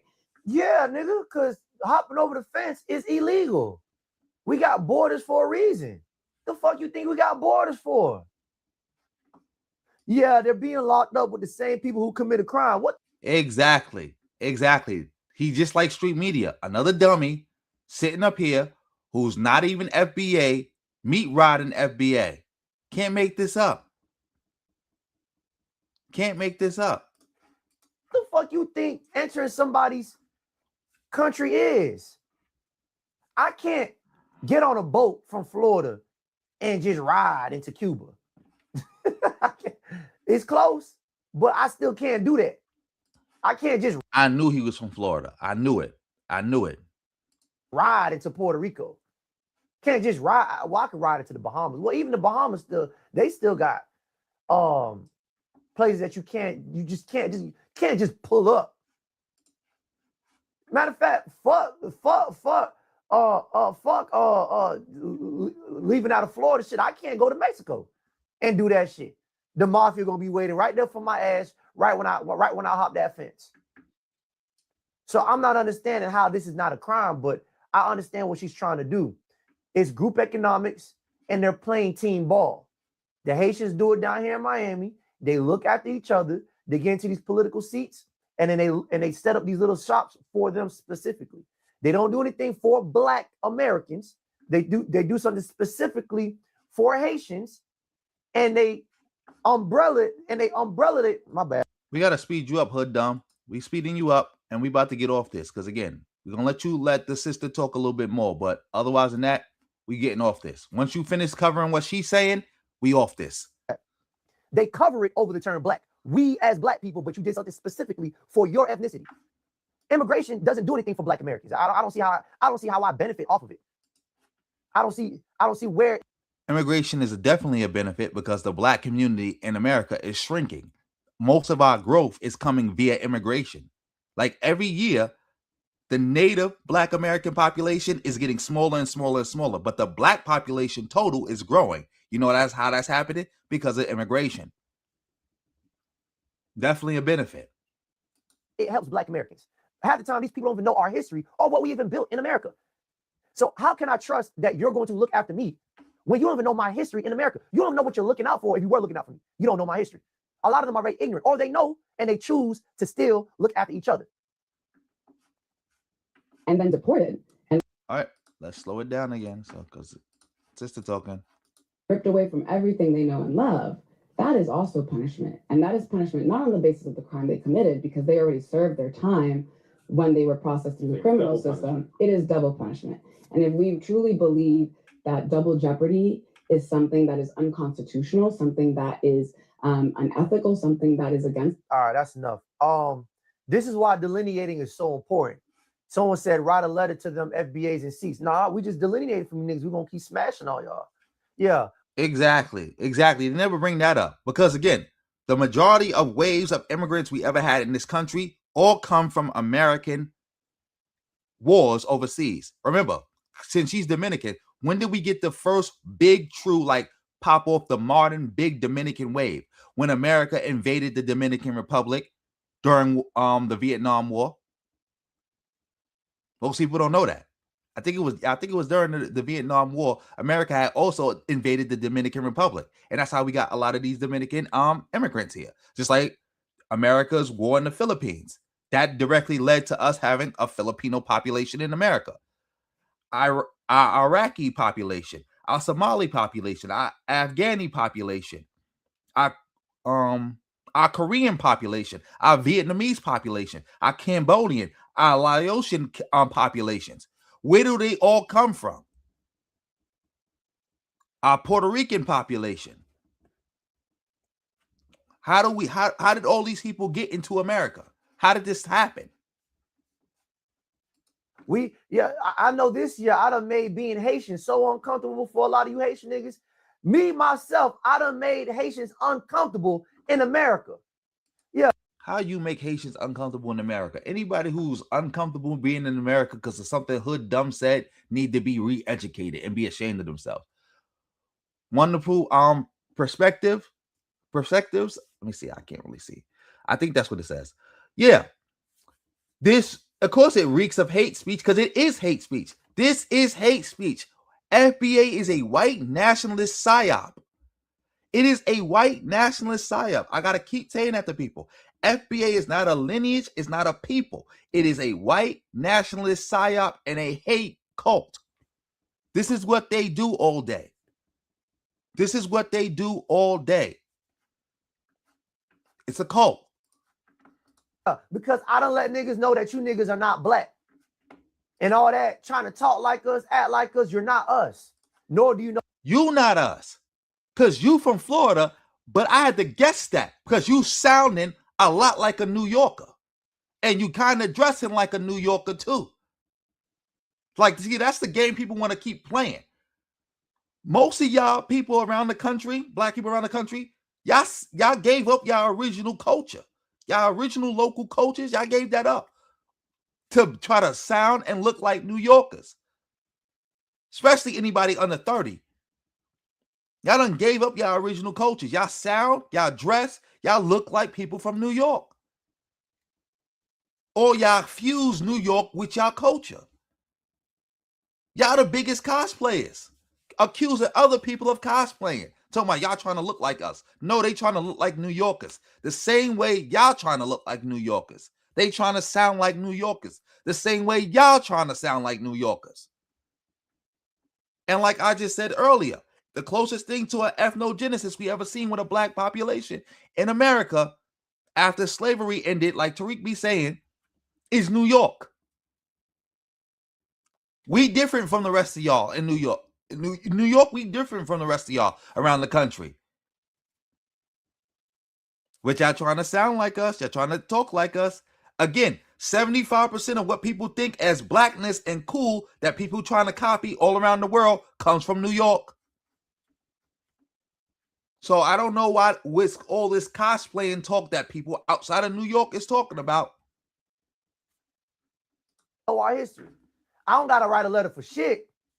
We letting niggas know right now when it comes to politics, you are not us. You may look like us, dress like us, put goals in your mouth, do all that, whatever. That's not your culture. Putting goals in your mouth was popularized in New York, and it came to New York via West Indians, because that's what they was doing. Culture, and you're not us, and you're just using our culture to blend in.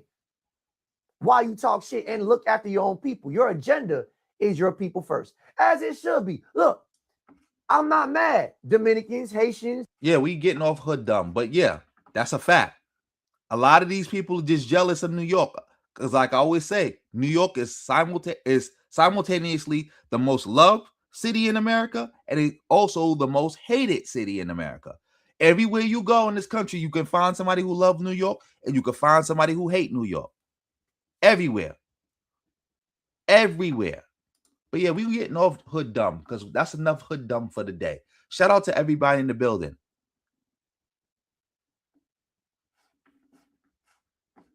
Shout out to everybody in the building. We got to move on from this. Oh yeah, and speaking of, shout out to the amazing Lucas. Speaking of Black and Latinos, is Leah, are you still in the building? Because you had sent me a clip of this, and I was gonna cover it, but then I saw amazing Lucas covering it, so I said let's look at it together. Exactly. New York is the unofficial capital of America. It was the official capital of America at one point. Now it's the unofficial capital. But yeah, Yeah, because I couldn't find the clip separate. So I found it on the Amazing Lucas. I see that he covered it. So we're going to cover it like this. So yeah, let's get into this. Shout out to everybody in the building. This story sounds a little off. Oh my goodness. So this story actually happened in my hometown, LA, and oddly enough, downtown LA, because I actually lived in this particular area. I would go to the Gold's Gym there. There's also an Equinox a little few blocks down from the Gold's Gym, and I would alternate. But besides the point, what happened is I didn't know the Amazing Lucas was from LA. I would have guessed that, but let's keep going. in the story is that this street vendor was brutally attacked. That's how it's being portrayed, in the news. Street vendor brutally attacked, out of the blue. She's just trying to make a living. And that right there, that kind of, struck my spider sense, because street vendors aren't attacked like that in LA. In LA, it's just a common occurrence, especially in downtown LA, of all places. You're not going to get a lot of people just attacking street vendors. But then the story gets a little weirder, because how it's been relayed is that the son of the street vendor that was attacked, he's saying that this black woman approached his mom trying to extort money out of her and saying that, hey, she needed a permit. And then after that, she just started attacking her, right? Calling her, saying, go back to Mexico and stuff like that. This woman assaulted my mom at Avila, the street vendor shown in the video. She came up to my mom trying to intimidate her and extort her for money, telling my mom she needed a permit to sell in the street, which is not true. After my mom refused, she told my mom, go back to Mexico, and made some racist comments towards her, which I won't repeat here. She then grabbed a bottle of spicy sauce and poured it all over her hot dogs. Now, I'm not going to say it's not possible, right? I'm not going to say it's not possible, but I am going to say that is, extremely, extremely unlikely, okay? I'd say less than 1% chance of that being the case of why this altercation took place. Because I'm going with Amazing Lucas on this one. Again, like I saw about this story because of Lee. Shout out to Lee in the building. But I highly doubted that some black woman randomly went up to some Mexican woman for no reason. Mind you, it's a bunch of people there. So she just singled out this Mexican woman because there's other Mexicans selling there. So she went straight to this Mexican woman and said, hey, you need a permit to sell here. And if you don't give me money, I'm mad at you. Now go back to Mexico. And I'm just going to pour hot sauce on your stuff. That don't even sound real. I highly doubt it. Because again, if she was FBA, she would have been talking about all of them. She would have been like, all y'all need to get out of here. Y'all need to sell to stuff again. Because I saw the video. There's a bunch of vendors on the street. They all Mexican. She would have been like, all of y'all need to go. She wouldn't have just said, you need to go. And we know FBA is scared of Mexicans. They ain't running up on no Mexicans. That's another reason why I know she's not FBA. She's not a part of their hate code. If this had been like a black Mexican or a Jamaican doing this, then I'll more likely believe that it was an FBA member. But a FBA member going up to a random Mexican while they surrounded by Mexicans, talking about give me money, and if you don't give me money, you need to go back to Mexico. That don't even sound right. Listen, first off, when it comes to black people aren't going up to Mexican vendors talking about you need a street permit, okay? What are you doing in my neighborhood, okay? What do you have a street permit for that? That's not what's going on, okay? That's that's not what's happening. I would say anywhere in LA, black people aren't going up to street vendors checking them. Why? Because we service the street vendors, right? We get a hot dog, we get a taco. We there, especially when it comes to the weekends and everything. They got the street dogs, so we're not trying to upset their business because we actually go to their business, right? So I don't get this whole concept of, oh yeah, where's your permit? That sounds like some non-melanated behavior, we'll say. Exactly, diasporian. Because like I said, I seen the area. When you watch the fight and watch everything, it ain't nothing but Mexicans there. She like the only black person there. Ain't no way a black person went to a bunch of Mexicans selling and went to one Mexican and said, hey, you need a permit to sell here. It would be different if they said she went to the Mexicans and said, y'all need a permit. But she singled this one Mexican woman out and said, you need a permit to sell here. and you need to give me money. So you need a permit to sell here, and you need to give me money. And because the Mexican woman refused to give her money, she said, you need to go back to Mexico and started being racist. Surrounded by all those Mexicans. Nah, that don't even sound right. Because there's no way. And again, if she was doing some racist stuff to a bunch of Mexicans, they would have all attacked her. Mexicans have no hang-ups about attacking a black woman. They would have no hang-ups about, especially a black woman attacking an old Mexican lady. No way. No way they would have just let that rock. Like, she just attacking some old Mexican lady for no reason on some racist, on some anti-Mexican stuff. They would have jumped her right then and there.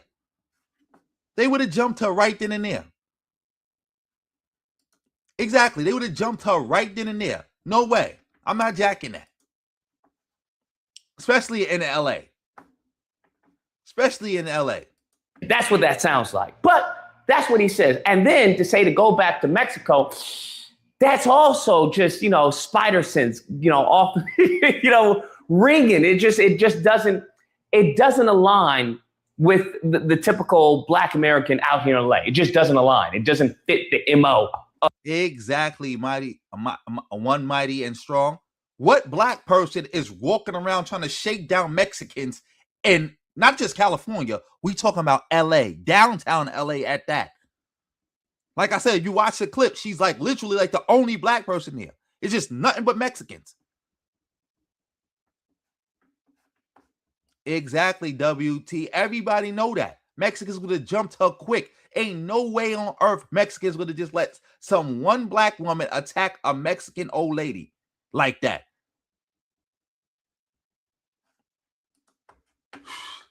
Just be making stuff up.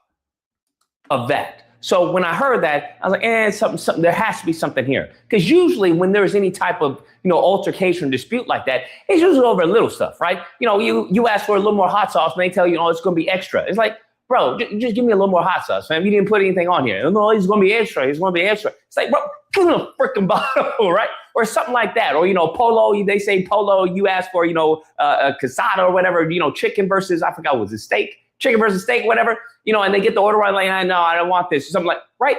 There's usually like a language barrier in like communication for your order or something like that. That's usually where the most, disputes come from. But from like, hey, do you have a permit? Huh? You got a permit? Yeah? No? You need to go back to Mexico, okay? Not likely. I lived in LA my whole life, bro. I know LA very much, all right? No downtown LA. Not likely for this to happen. But let's say the benefit of the doubt. Okay. Then we get into the whole altercation. The black woman seems to be pouring hot sauce on the hot dogs. And then the Latino woman, she like douses her with some type of powder. And that's it, right? You've asked for, for a can of whoop ass. That's what you ordered, okay? You Uber Eats a can of whoop ass. Damn. That being said, that you had this Uber Eats dude who was like, hey, maybe she was, had mental health issues because she seemed hot and cold, right? One time she was remorseful and the other time she would flip. Gutierrez says the woman appeared to have mental health issues or be under the influence given her bizarre behavior. She seems to be going between like different moods almost is what I saw, where she seemed apologetic at times and then would go back into that rage. I'm like, okay, that's more consistent with down. Yeah, that sounds like she probably was on drugs or she's just crazy. So again, I doubt this was anything racist or something like that because again, like the guy just said, like she sound crazy. That's another reason why I know the son is probably making something up. Because again, if it was like he was saying, they would have just jumped her. It had to be like, all right, she's on drugs. All right, this lady is crazy. It had to be something else. It couldn't have been no anti-Mexican nonsense. Downtown LA, you got a lot of mental health people down there, but they're usually very docile. I haven't come across any aggro or a highly aggressive person that is just going to attack a vendor like that. I haven't come across it in that, like I said, I'm born and raised in LA, bro. But it didn't seem like she was off her rocker. It seems like there was something that happened before, some level of disrespect. I don't know what happened, but clearly there was some disrespect because she's showing disrespect by pouring hot sauce. Oh yeah.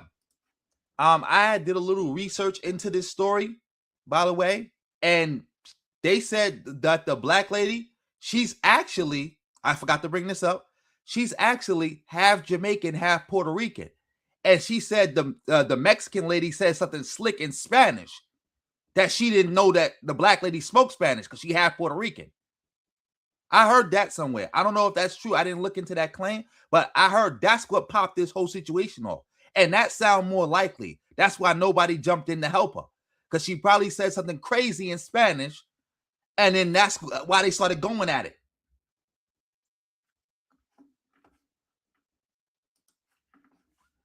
On the hot dogs, which then elevated to her dousing her with the powder. I don't know.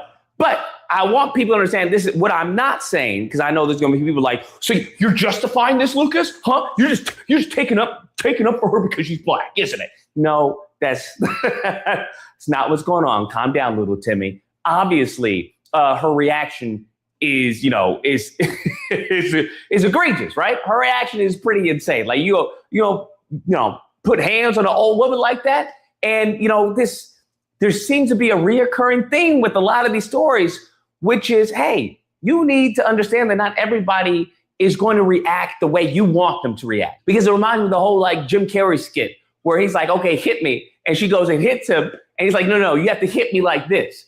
Like a lot of beginning students, you attacked me wrong. And I think that's what a lot of people are expecting. They're expecting someone to, retaliate, in a manner that's comfortable with them. And that's not always the case, bro. There are people who will put hands on you and they don't care if you're elderly. You show enough disrespect, you put hands on them, God forbid, yeah, you're going to be in trouble. You're going to pizza when you should have French fried. And the same thing happens to kids. Heck, I've already covered stories where we see this when it comes to law enforcement, how they treat, white kids with a gun and a black kid with a toy gun.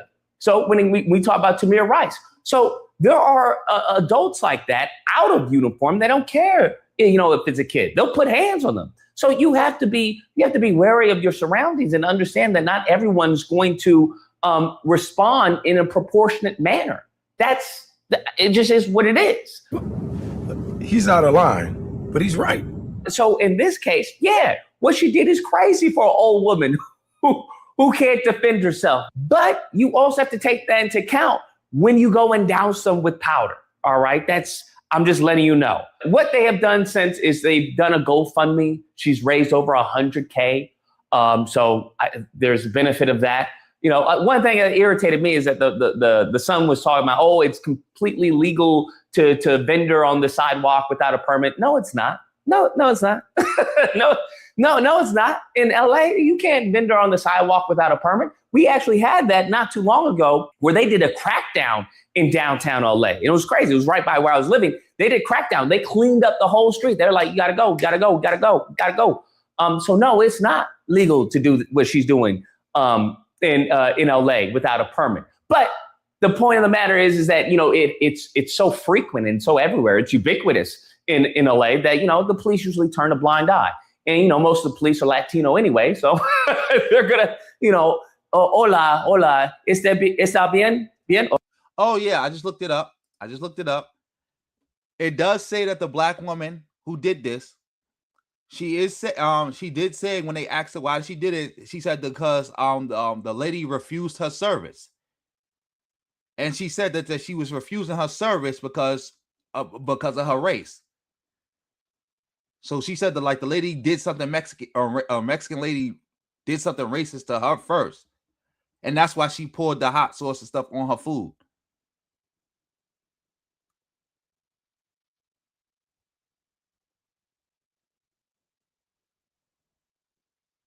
So, yeah.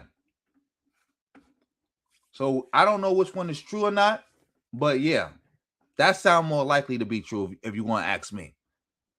Like for her to just go up to some random Mexican lady like that, especially again, it's a bunch of Mexican vendors there.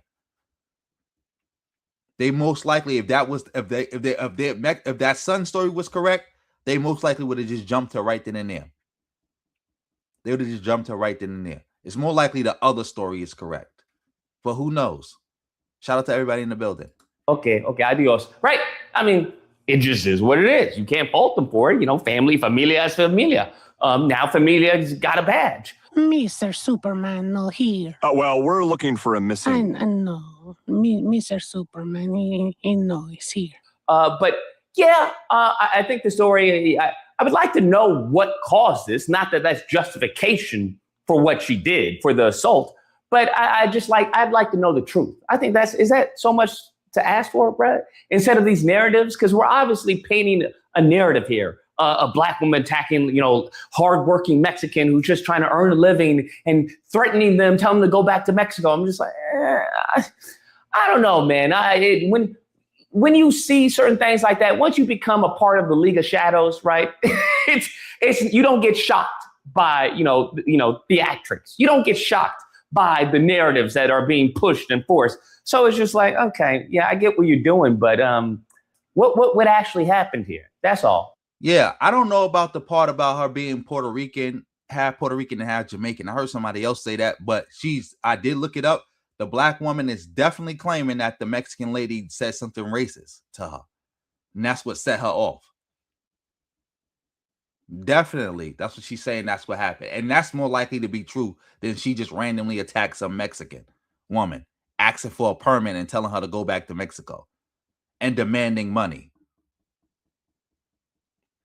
Like, come on now. Anyways, guys, that's the video. Let me know what you... Yeah, we off this. Shout out to everybody still in the building. Let me see.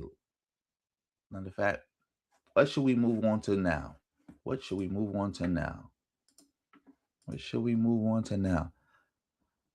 Let's look at Dennis Spurling, this bozo. Shout out to everybody in the building. Let's see what he got to say. I don't know what this video is about. I don't know how I found this video, but let's get into this. I jumped on the foundational Black Americans too. They didn't like that broadcast from the other day. Oh, y'all asked. Telling y'all went around the world colonizing and fighting against America. Y'all didn't like that. Y'all didn't like the fact that y'all had to learn we fled down to the Bahamas and Jamaica and Trinidad and Nova Scotia and then over to Sierra Leone and later on in Liberia. You didn't like none of that, huh? But see, that's why I'm who I am. And again, I just sat up here and explained to you all that I'm free enough to say what the hell I want to say, and I got the facts to back it up. Now you can deal. Oh, Dennis Spurling is beefing with FBA. I got to find out what stream he referring to. He's beefing with FBA right now. He's beefing with FBA because he's talking about how FBA was fleers because there's African-American diasporas all over this world. Oh, man, we got to find that stream. Shout out to everybody in the building. Deal with it because you need to deal with it because other people are going to bring it up. The more politically savvy you become, people are not just going to allow black folk to sit back and play victim and blame everybody else without us having to accept responsibility for some of the stuff that our bloodline did. I'm just going to keep it 100. Now, if you're smart, what you'll do is you'll take that information that I put together for you in that very concise 4-hour package, and you'll say, well, we need to come up with some counter arguments for this. If we're really serious about FBA lineage and designating things for FBA, reparations is one thing, but what about the scholarships? Because how are you going to feel if you set up a scholarship lineage-based only for FBA, and then you got some kid from Samana, Dominican Republic who say, well, yeah, I can trace my heritage back to foundational Black American lineage. Or you get somebody coming down from Nova Scotia and say, well, yeah, my great-great-granddaddy was born in South Carolina and my great-great-grandmother was born in Georgia. So we have lineage in FBA. And then you get some people, some Americans from Trinidad who come up here and say, well, yeah, I'm FBA lineage also. And then you get some people from Africa who are from Liberia and say, well, yeah, so am I. And then you get a bunch of people from the Bahamas and say, well, yeah, after the War of 1812, all of our people moved from Georgia and South Carolina and came here. So that's why I'm trying to explain to you that FBA lineage needs, if you want to get it right and define it one time without having to deal with a whole bunch of litigation then you're going to have to do it right the first time. Your legal definition has to account for the fact that there are foundational Black American people of foundational Black American lineage in Vietnam. You think them brothers over in Vietnam were just over there messing around, dropping off babies? Oh, this is something that I've been pointing out because, again, lineage means bloodline. We pointed this out, and Tariq would always say, oh, no, it's not. No, it's not. Because, again, Tariq just uses words that he doesn't know what they mean, and he doesn't care what they mean. And because FBA is a hate cult, Tariq gets to make up terms on the fly.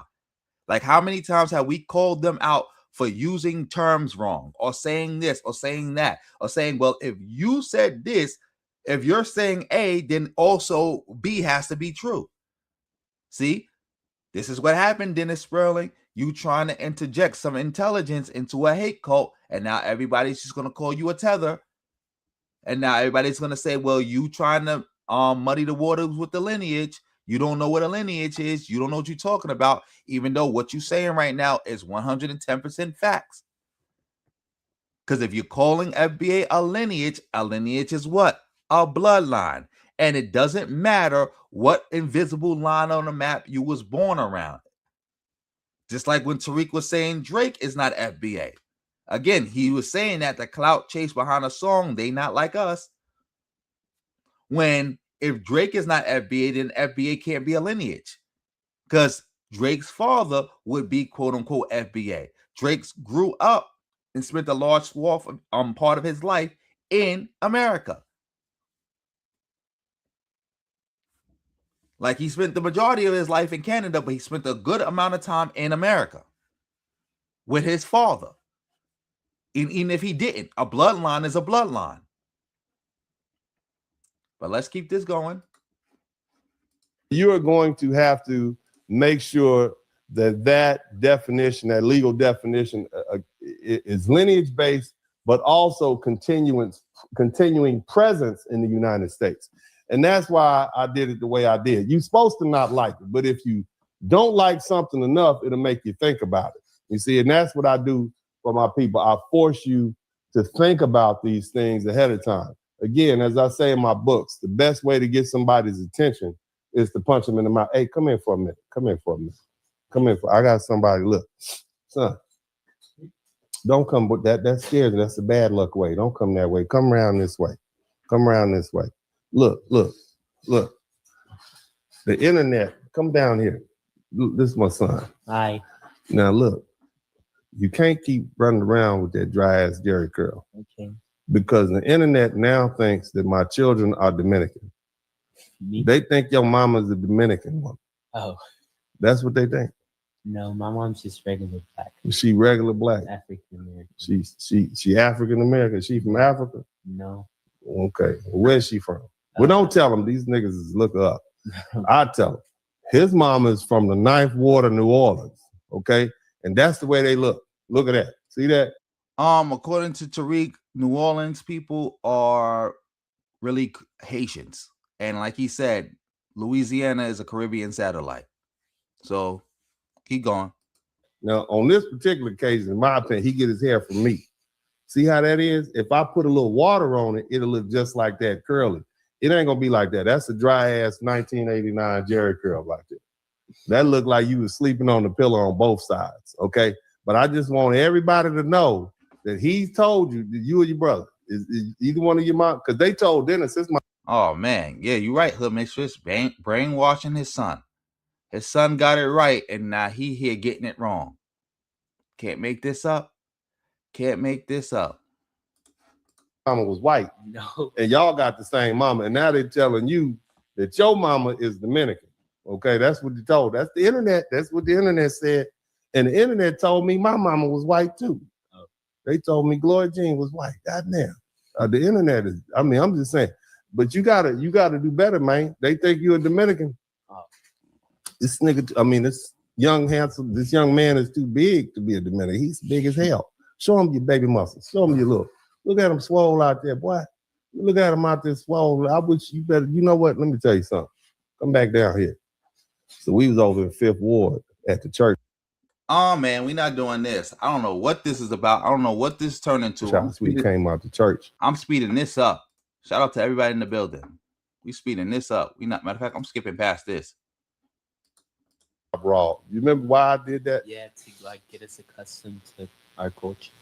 And why is that? So we could like communicate with other people better. D is not. You know, I got a picture. They don't believe, and I should be doing my show, but you distracted me since you came down here making all that goddamn noise. Do you have any photographs like this right here? Do you have any? Let me see if you have any. Do you have any photographs like that? No. Do you know who little big head boy that is with the thumb in his mouth in the middle? That's you. That's me. And this badass black ass Davion. Have you ever? Let me see something real quick. Oh, okay. That's probably why people think his son is Dominican, because his current wife is Dominican, by the way.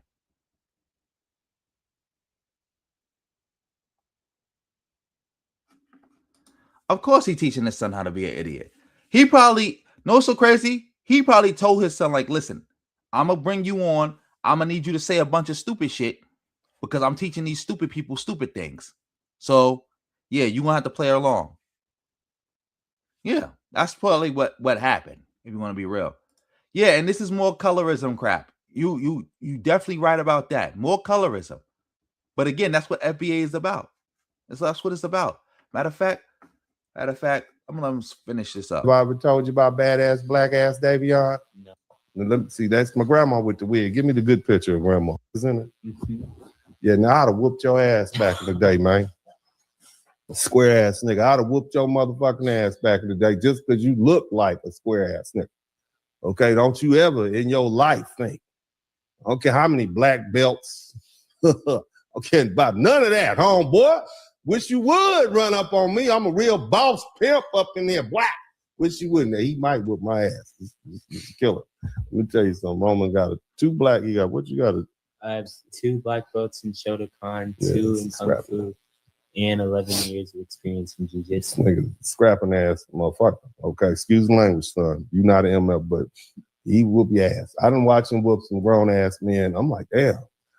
Sometimes I'll be like, son, you okay? I love you. I love you, son. Broadcast, you all. Let's go ahead and get this thing. Yeah. That was crazy. But yeah, I don't know why he just went off on that weird ass tangent. But let me see something real quick. Let me see if I can find this real quick. Shout out to everybody in the building. Since he want to talk about his family being from New Orleans and he want to be a Tariq Nasheed meat rider, let's see how he feel about this. Shout out to everybody in the building. Let me see. Am I? Dang. I can't even get to my screen. Let's get to this. This guy's a bozo. A dweeb. He's a dweeb. Let's see.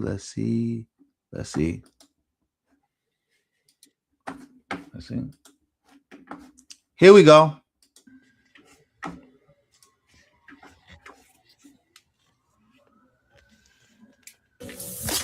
You dig?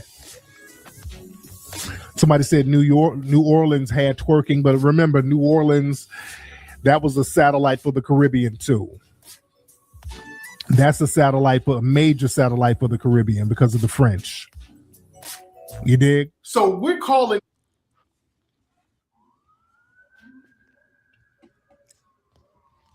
One more time. Here we go. You dig? Somebody said New Orleans had twerking, but remember, New Orleans, that was a satellite for the Caribbean too. That's a major satellite for the Caribbean because of the French. You dig? So we're calling. As you heard. So Dennis Spurling, you're not even FBA. So we can get you up out of here. You're not even FBA. We don't need to listen to you non-FBA, to you talk about FBA, especially when you a non-FBA bozo. You are wannabe FBA, non-FBA bozo. Shout out to everybody in the building. Matter of fact, I think we can cover one more story before we end it. We could cover this one more story. This is something I just saw. This is the black, I forgot what his name is called. What is he? What's his name again? In fact, let me exit out of post. The Black Conservative Perspective. There we go. This is him attacking back to Africa like a goofy. I don't know how this guy got 1 million subscribers, but hey, whatever. Let's get to this. Why giving money to Africa makes it poor. Oh boy. Oh boy. Oh boy. This is definitely an Asmongold video. Let's watch it. In the last 50 years. Yes, this is definitely an Asmongold video. Definitely. This is exactly something that Asmongold would want to see. Something that would justify people trying to not give it, blaming Africans for their own problems while leaving colonialism out of it and making it seem like, well, white people are not the problem. Or wait, white people are the problem because we keep taking care of these people. But yeah, let's get into this video. Over $1.2 trillion of aid money has been poured into Africa, more than the entire GDP of countries like Spain, Australia, or South Korea. When all of this what a waste of money, guys. Oh my God, what a waste. Began, just 11% of Africa lived in poverty. But by the 1990s, after floods of money and global campaigns, that number had actually increased to 66%. And so the more money we give them, the poorer they get. Today, it stands at 38%, over Holy 3 times shit. higher than when the aid program started. In fact, so he spent $1 trillion to make them 3 times poorer. Back in the 1950s, the average Western European was just 5 times richer than the average African. Now the gap has more than doubled to 13 times. There's no way it's that low. There's no way it's only 13x. Today, over half of all mind you, this is a black man starting off his video with this. He's not going to critique it or anything. He's agreeing with this. And this is why nobody respects black conservatives, because you meat ride obviously racist white people, mind you, and you just meat ride any white person. You don't got no standard. Asmongold doesn't shower. Asmongold lives in a filthy house infested with like bugs and stuff, with roaches. Asmongold is surrounded by piss bottles as we speak. This is who you following behind. A white man who's rich, who could pay somebody a couple $100 a month to keep his house spick and span, but won't do it because he's that fine with filth. And this is who you following behind. This is who you glazing. This is who you meat riding. That's why nobody has respect for black conservatives. They don't deserve no respect. Imagine respecting a black man who not even calling you a black man, a black male who follows behind somebody like Asmongold, who attacks other black people and thinks, yeah, this makes sense. Yeah, this tracks. Yeah, you're teaching. Yeah, this is somebody who I want to learn from. Disgusting. Like, I'm sorry, but like, are you really trying to tell me that like this guy, like any of these people in this photo have a net worth that's like, I don't know what average European is. Like, let's say it's $50,000, right? Their net worth. Like, are you really trying to tell me that like their net worth is like $2,000? There's no way. Wait. So we got to talk about a fascinating video featuring a black American who... Look at this bozo. You can't make this up. I want y'all to see his face. Let me take this down real quick. Look at his face. This guy's a weirdo. Total weirdo. And people follow this dude.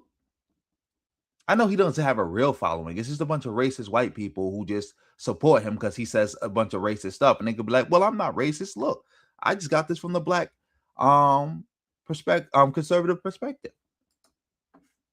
Let's keep this going. Who moved to Africa and found out that the grass is not greener on the other side, right? He found out that the homeland is not welcoming for black Americans, right? Because you have some black people who are saying that black folks need to leave America, which, you know, by the way, if you think that the white man's oppressing you and you hate white supremacy, then yeah, you probably should, right? I think that that logically is what would make sense if that's what. No, that would make logical sense in a vacuum, but it doesn't make logical sense when you take into account that white supremacy is global. 2, white supremacy has sabotaged every back to Africa movement there ever was. Like people do know this, right? Every back to Africa movement where black people were supposed to move back to Africa in a coordinated manner was sabotaged by white supremacy, to the point where it's now, if you move back to Africa, you're not doing it on your own terms, the way it was supposed to be done.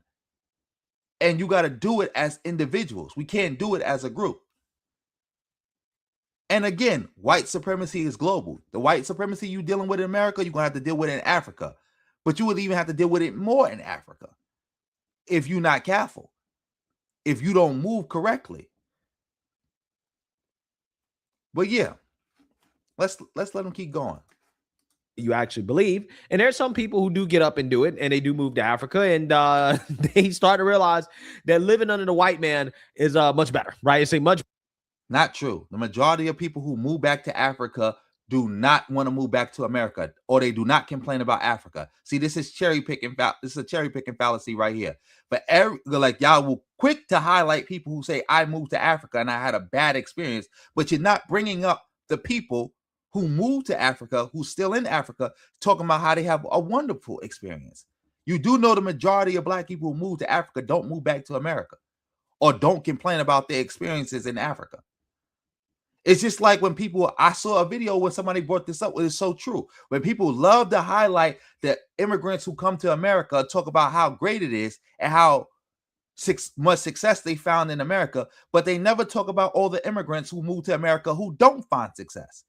You know, it's more of them than it is of the ones who find success, right? But people will quickly ignore those ones to highlight and praise and platform the ones who say America's the best country ever. Look, I came here with $5 in my pocket and now I'm a millionaire. And it's the same thing you're doing right now. Just a total weirdo who think, again, I don't understand how anybody could be, any self-respecting black person could be like, oh, look, like, yeah, I'm going to just attack black people who go back to Africa and say that they stupid because they should have stayed in America because it's better to live under the white man. What kind of weak nonsense is that? Like ridiculous. Alternative than living in Africa, which is why vast majority of these pro-blackity blacks here in the United States won't leave. Okay, even though again they complain about being oppressed and this, that, and the other, they don't want to go live in Africa with all of the black folks, right? That they claim they love being around so much. So without further ado, let's react. Yes, again, nobody. People, because again, white supremacy is global. He's taking out the fact that a lot of pro-blacks complain about the white supremacy going on in Africa, the exploitation going on in Africa. You do know that, right?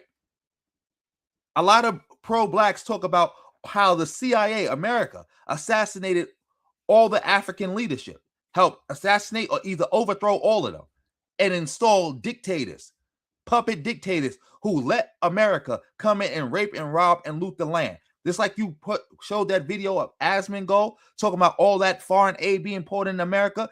I know for a fact they didn't talk about where that foreign aid was going. That foreign aid was going directly in the pockets of dictators to keep the country wide open for America and all other Europeans to come exploit it. Like, people love talking about the money going in, but nobody's talking about the money going out. How many trillions are leaving the Democratic Republic of the Congo every year? How many trillions? And that's just one area of Africa. How many trillions? Nobody's talking about that, though. To this guy's experience and why living in Africa sucks for Black Americans, according to him. So without further ado, let's get into it. I've been living in Africa now for over 5 years. And in that time, I've seen waves of Americans come, but also go. And normally they're not leaving because they prefer living in America or they just hate living in Africa. Although sometimes that is the case. Oh, wait for a minute. Yeah, I don't believe nothing Asmund Gold says that come out of his mouth too. And bro, how you say your name though? Because I want to salute you for sending me them jewels earlier. So yeah, how you say your name? Shout out to everybody in the building. And thanks to everybody for all the support y'all been sending. Typically, they're leaving because of challenges that are just too hard to ignore. Let's kick this list off with reason number 1. So recently, I met a Black American woman who's been living here in Uganda, and she owns some land here and has been hiring locals to help, develop it and build it. She's paying them more than they would earn if they work for other people in the area.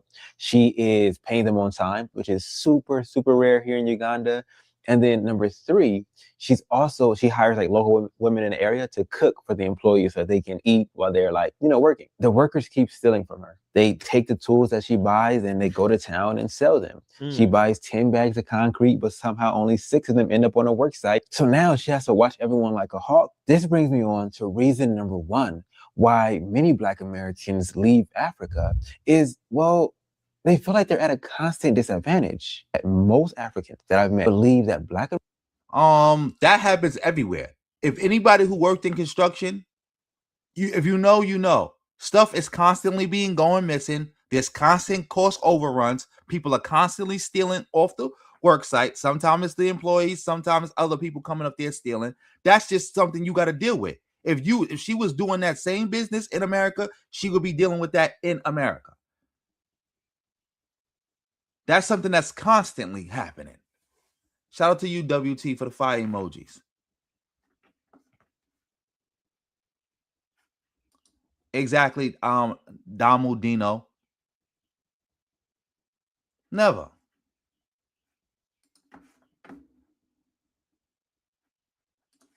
Americans are results of white people and African people breeding together. And Mzungu means like white man. They believe it's perfectly acceptable to lie to the Mzungu, to steal from the Mzungu, to mistreat the Mzungu. And the logic they use to justify this or to make it okay is, well, you have money and I don't. And you see, being an American means you earn dollars, and earning dollars means in eyes of locals, you are rich. Speaking of dollars, yeah. So I found this to be so fascinating, right? The irony here is crazy because think about it. What he's saying is that over there in Africa, they basically see Black Americans the way that Black Americans see the white man here in the United States, right? You guys know all the excuses they make for why is it okay for Black people to commit crimes? Why is it okay for Black people to murder? Why is it okay for Black people to steal, right? To loot stores, to do whatever Black people want to do, right? Regardless of the law. The excuse is that, well, see, Black people are oppressed and that the white man is rich and, they can afford it, right? They can afford to have Black people steal for them, right? And it's hilarious because Black people experience the same mentality in Africa from the locals, right? They think that the Black people that go to Africa are like the white man, right? That Black Americans are a result of breeding with white Americans, right? White people and Black people breeding together. And therefore, Black Americans are basically considered white to be quote unquote rich. And because they're rich, right, it's okay to steal from them, right? And that makes it harder for Black Americans to go to Africa and to start a business or to establish any type of legitimate infrastructure, anything like that, because you get stolen from. You get stolen from.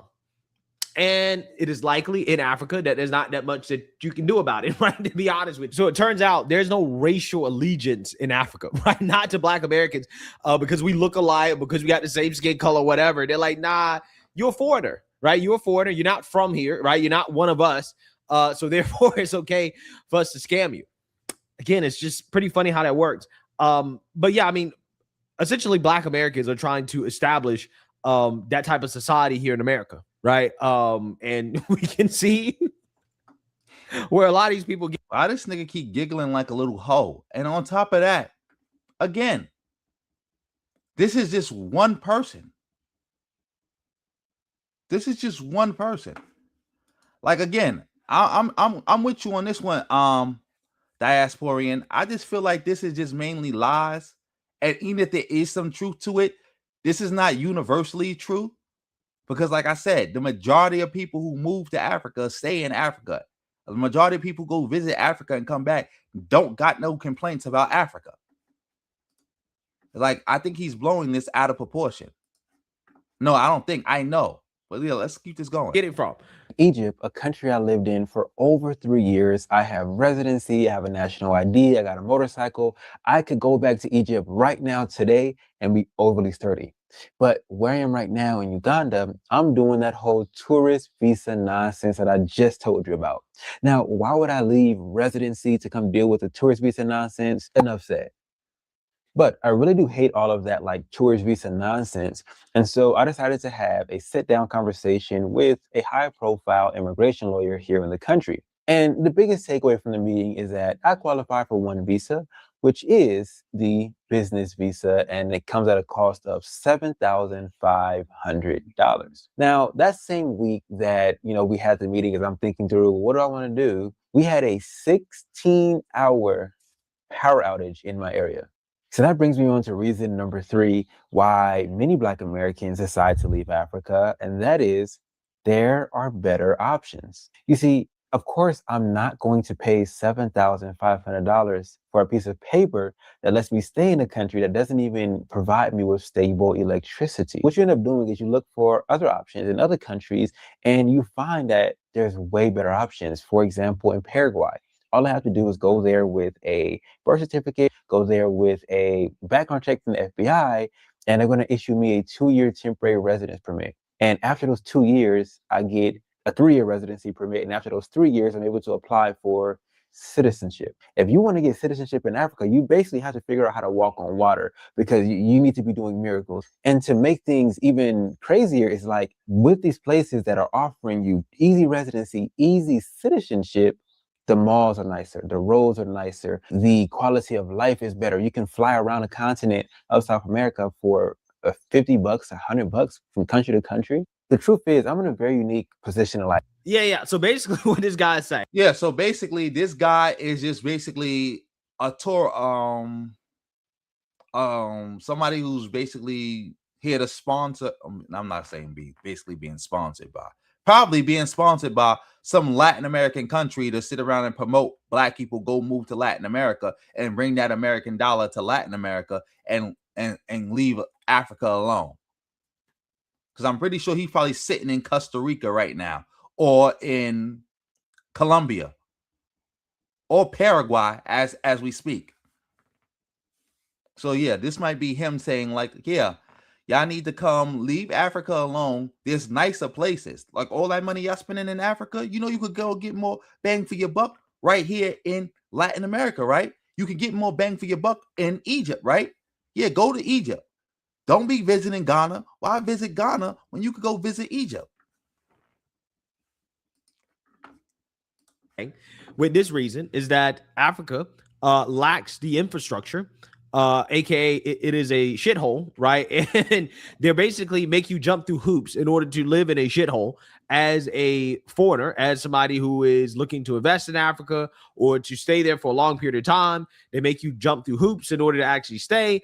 And when you get there, it's not worth it because the infrastructure is bad, right? The corruption, the mismanagement of resources, of money, that leads to inconsistent electricity. You don't have running water all the time, right? You just lack the basic amenities that we have here in America. And this is something that is very, very, very underrated. And I don't think a lot of people understand just how America is so much more developed than a lot of the world, even some parts of the world where you would think, okay, yeah, like this is more developed. They don't have AC, right? Like AC is like a rarity, okay? Like central air and consistent hot water, Wi-Fi, toilets where you can actually, flush toilet paper. Okay, there are a lot of places where you. Oh man, I can't do this. He's giggling too much, man. He is giggling way too much. You can't flush toilet paper. The first time I had to use the bathroom and throw the toilet paper in the trash can, it freaked me out, right?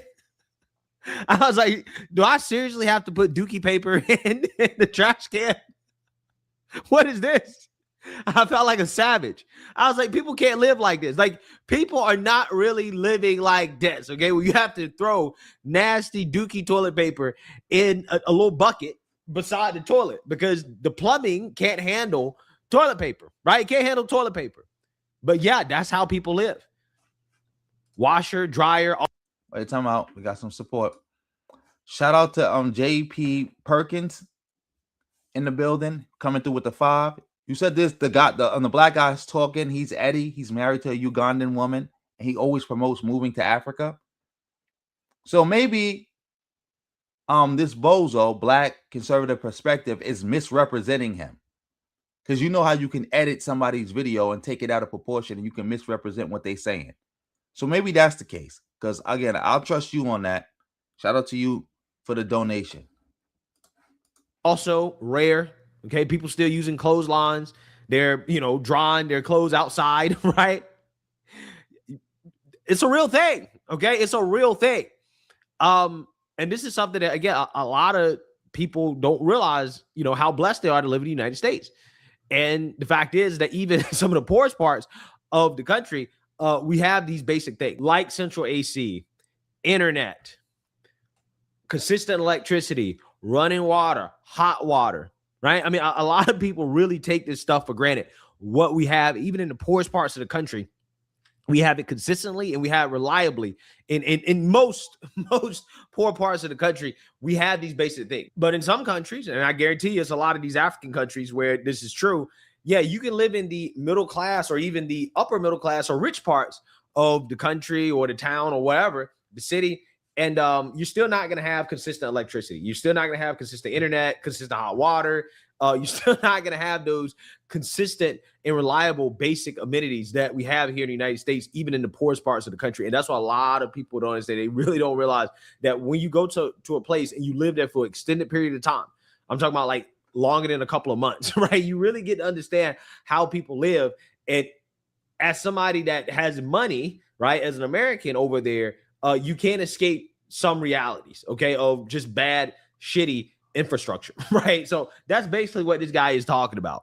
So imagine you have a savings account and you check the balance one night before bed and it says $10,000 in it. Okay, not bad. And then you decide to check it again at the end of the month. You haven't added anything to it, but you also haven't spent anything out of it. So you're expecting it might be just a little bit above 10K because, a little interest payment should have hit. But when you check the account, however, you only see $6,700. Your heart's going to drop. You're going to ask yourself, well, where the heck did all my money go? You see, the Americans over in Ghana didn't have to imagine that scenario because that's practically what happened to them. In April to May of 2025 over in Ghana, the exchange rate completely flipped against those who held US dollars. And so overnight, everything became 30% more expensive. That's why my reason number 4 why many Black Americans leave Africa is that sometimes Africa gets too expensive. Now, sometimes the exchange rate changing is only a temporary thing, but other times it's permanent and continues. Okay, so y'all saying that, I'm starting to look at the comments. So some people are saying that Eddie here is just talking about some countries. He's not talking about all countries. And some people are saying, yeah, he just giving his experience, the good and the bad.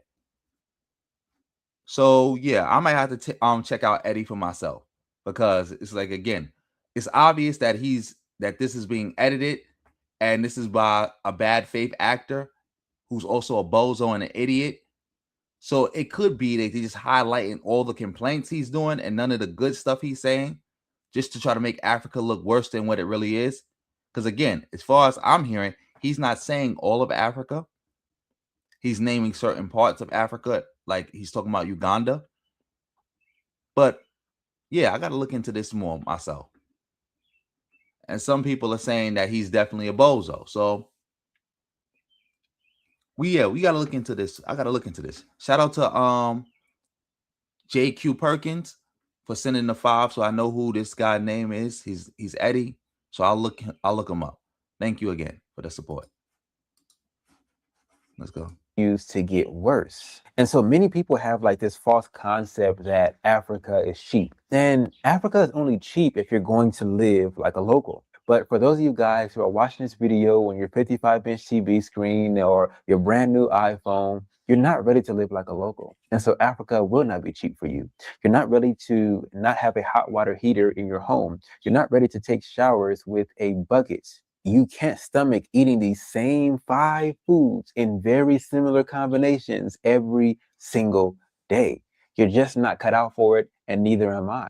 And so what happens is, in many cases, when people start seeing their cost of living, the cost of food, the cost of rent rising too quickly, most of the time what they actually do is go to a place where they're able to earn more money. And a lot of times that place happens to be back to the States. And so I get one question a lot, which is like, can I move to Africa on Social Security? Can I move to Africa on fixed income? My answer is always yes and no. Yeah. So this point right here is also an underrated point, which, you know, as Americans, generally, we don't have to really deal with this problem that much of having unstable currency because the dollar is the world's reserve currency. So, you know, for us, you know, our inflation is nothing compared to the inflation or deflation that occurs in other countries. Like, for example, what this guy was just talking about, what happened in Ghana. Their currency actually appreciated sharply against the US dollar because of the rise in gold revenue, okay, plus central bank intervention. And what happened was that because their currency appreciated against the dollar and what it was able to purchase in Ghana dropped, okay, significantly in a short period of time. And because of that, if you're a foreigner, okay, you're saving in US dollars, your cost went up quite a bit, right? You lost a whole lot of purchasing power almost overnight, okay, very, very, very quickly, due to the fact that the currency of that country is unstable. And if you can't pay for things in US dollars, but you're saving in US dollars, then you're subject to the swings in either way, right? In either way, whether that be the local currency appreciating very quickly or depreciating very quickly, doesn't matter. It's the fact that it's not stable. It's not economically stable. And when you have economic instability, that also can lead to political instability, the crime getting out of control. It can lead to unrest, chaos. Again, you already talk about the infrastructure not being reliable. These are the things that you generally have to worry about, right? So again, I don't find it surprising that these people move to Africa and they find out, oh, wait, the grass is not green on the other side, right? Just because I'm black in a country of no white people, that did make my life better. In fact, living with the white man actually was a lot better, right? Nah, we can't do this. He giggling too much like a little hoe. He giggling too much like a little hoe, and he's repeating himself. Now you about to just glaze the white man? White man's country is more civilized, right? Even the off-white countries. This guy was talking about how, oh, you can go to Paraguay or, you know, some of these countries in South America. It is, you know, it just is better, right? It makes more sense. You can travel easier. The infrastructure is better and they make it easier to move there. Yeah. Those countries, at least compared to Africa, seem to have their stuff together, right? A lot more. So I'm just saying that ultimately, you know, people. Exactly. Like, how many people are there's people dying right now all throughout France because they don't have ACs. Like it's people, not just France, just all throughout Europe, dying because they don't have ACs. Yeah, you're right. He's definitely glazing white supremacy for coins, but he actually believes this. I truly believe he actually believes this. He's actually stupid. He's actually a white supremacist glazer. And he believes it. He's not just doing this for money. If he didn't get a dime, he would still be talking like this. You can tell by the way he looked. He would be talking like this even if he got no money. If he got no money. Like, this is just ridiculous.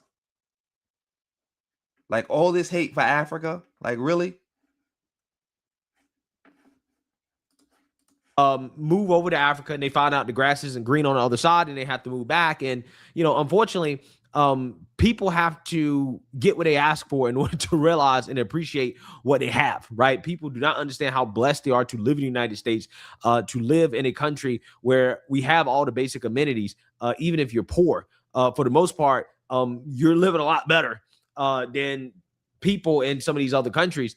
And it's just a shame that we have so many people, particularly a race of people, right? Black people who don't seem to appreciate that, right? They don't seem to appreciate the fact that, hey, you're lucky, you're blessed that you were born here in America and not in Africa, right? And that the best place to be Black in the world is literally in America. So for as oppressed as you are here, it is way better to be oppressed here under the white man than to live in Africa, where there aren't as many white people, right? Or there are way less white people, where the white man isn't running everything, and be the average person there. It's not good, right? It's not a great experience, even if you go as a foreigner, okay, with US dollars. You're gonna have some problems, okay, and it's likely that you're gonna be back in the white man's country. So hey, who knows? Maybe one day Black Americans will go to Africa and build Wakanda, right? They'll build it up, right? But I highly doubt it. All right, that's enough for this bozo. That is enough. Matter of fact, the video got 5 seconds left. I didn't even know that. So yeah, let me know what you guys think. Make sure you like, comment. Bye. That's enough. This guy's a total bozo, total dweeb. Like you, like think about. I can't imagine. Like even let's say, for example, I knew for a fact he was grifting and he didn't really believe this. I don't want money that bad. I don't want money that bad that I gotta get money like this, where I gotta get money sitting around glazing racist white people and having racist white people donate and give me money. Like I don't want money that bad. I don't want money that bad. Like I'll work at McDonald's. That's way more dignified than this. Way more dignified. Way more dignified. Like you can't make this up. Way more dignified. Way more dignified. Shout out to everybody in the building. Yeah. Matter of fact. Yeah, shout out to everybody in the building. I think we was about to get off this. Because it's like, yeah, I don't know.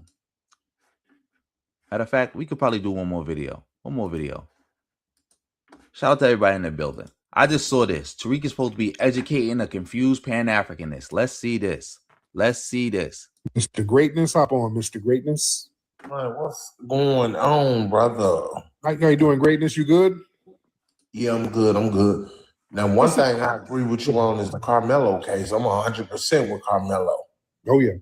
Man, I even cried when the brother got 35, man. Yeah, that was very, very horrible. And we got to get him up out of there, man. We can't let our kids get locked down and destroyed by the system. Group of people who's foundational to the United States.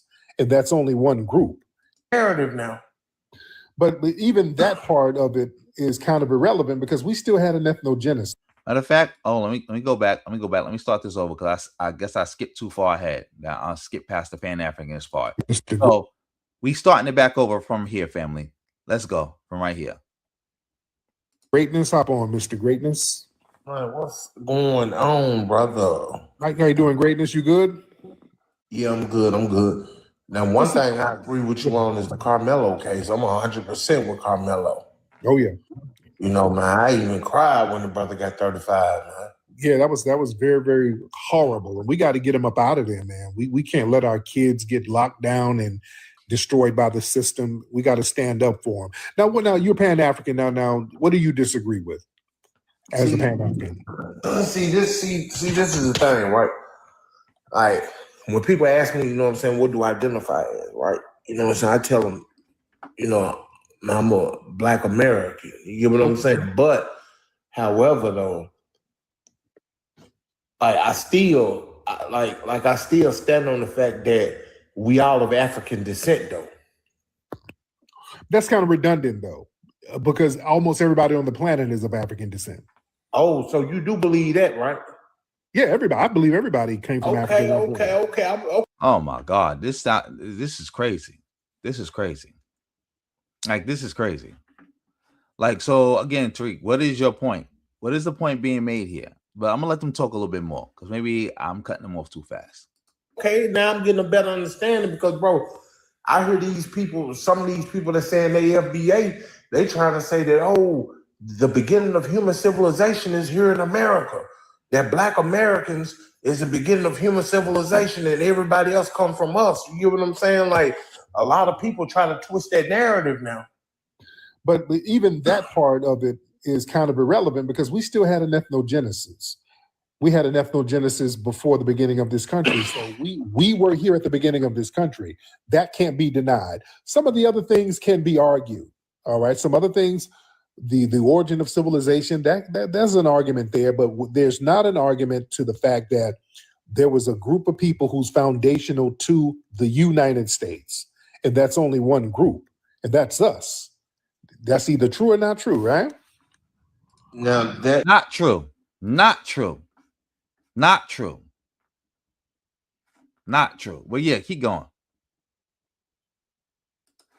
Now that part there, yeah, because see, I know that as well as the transatlantic slave trade. I know that there was some black people that was already here way before the what's that, the Mongolian people or whatever travel.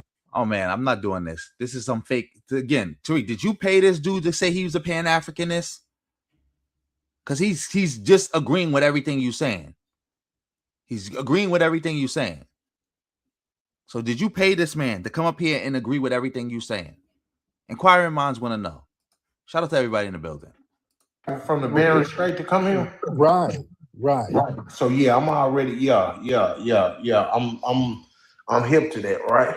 But now let me ask you this. Now, where's your lineage from? Do you have any immigrants in your family down the line?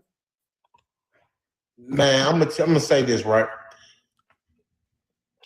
What I know about my family, right, is that I'm descendants of slaves. That's what I do know. From the Caribbean or the continental U.S.? From the continental U.S.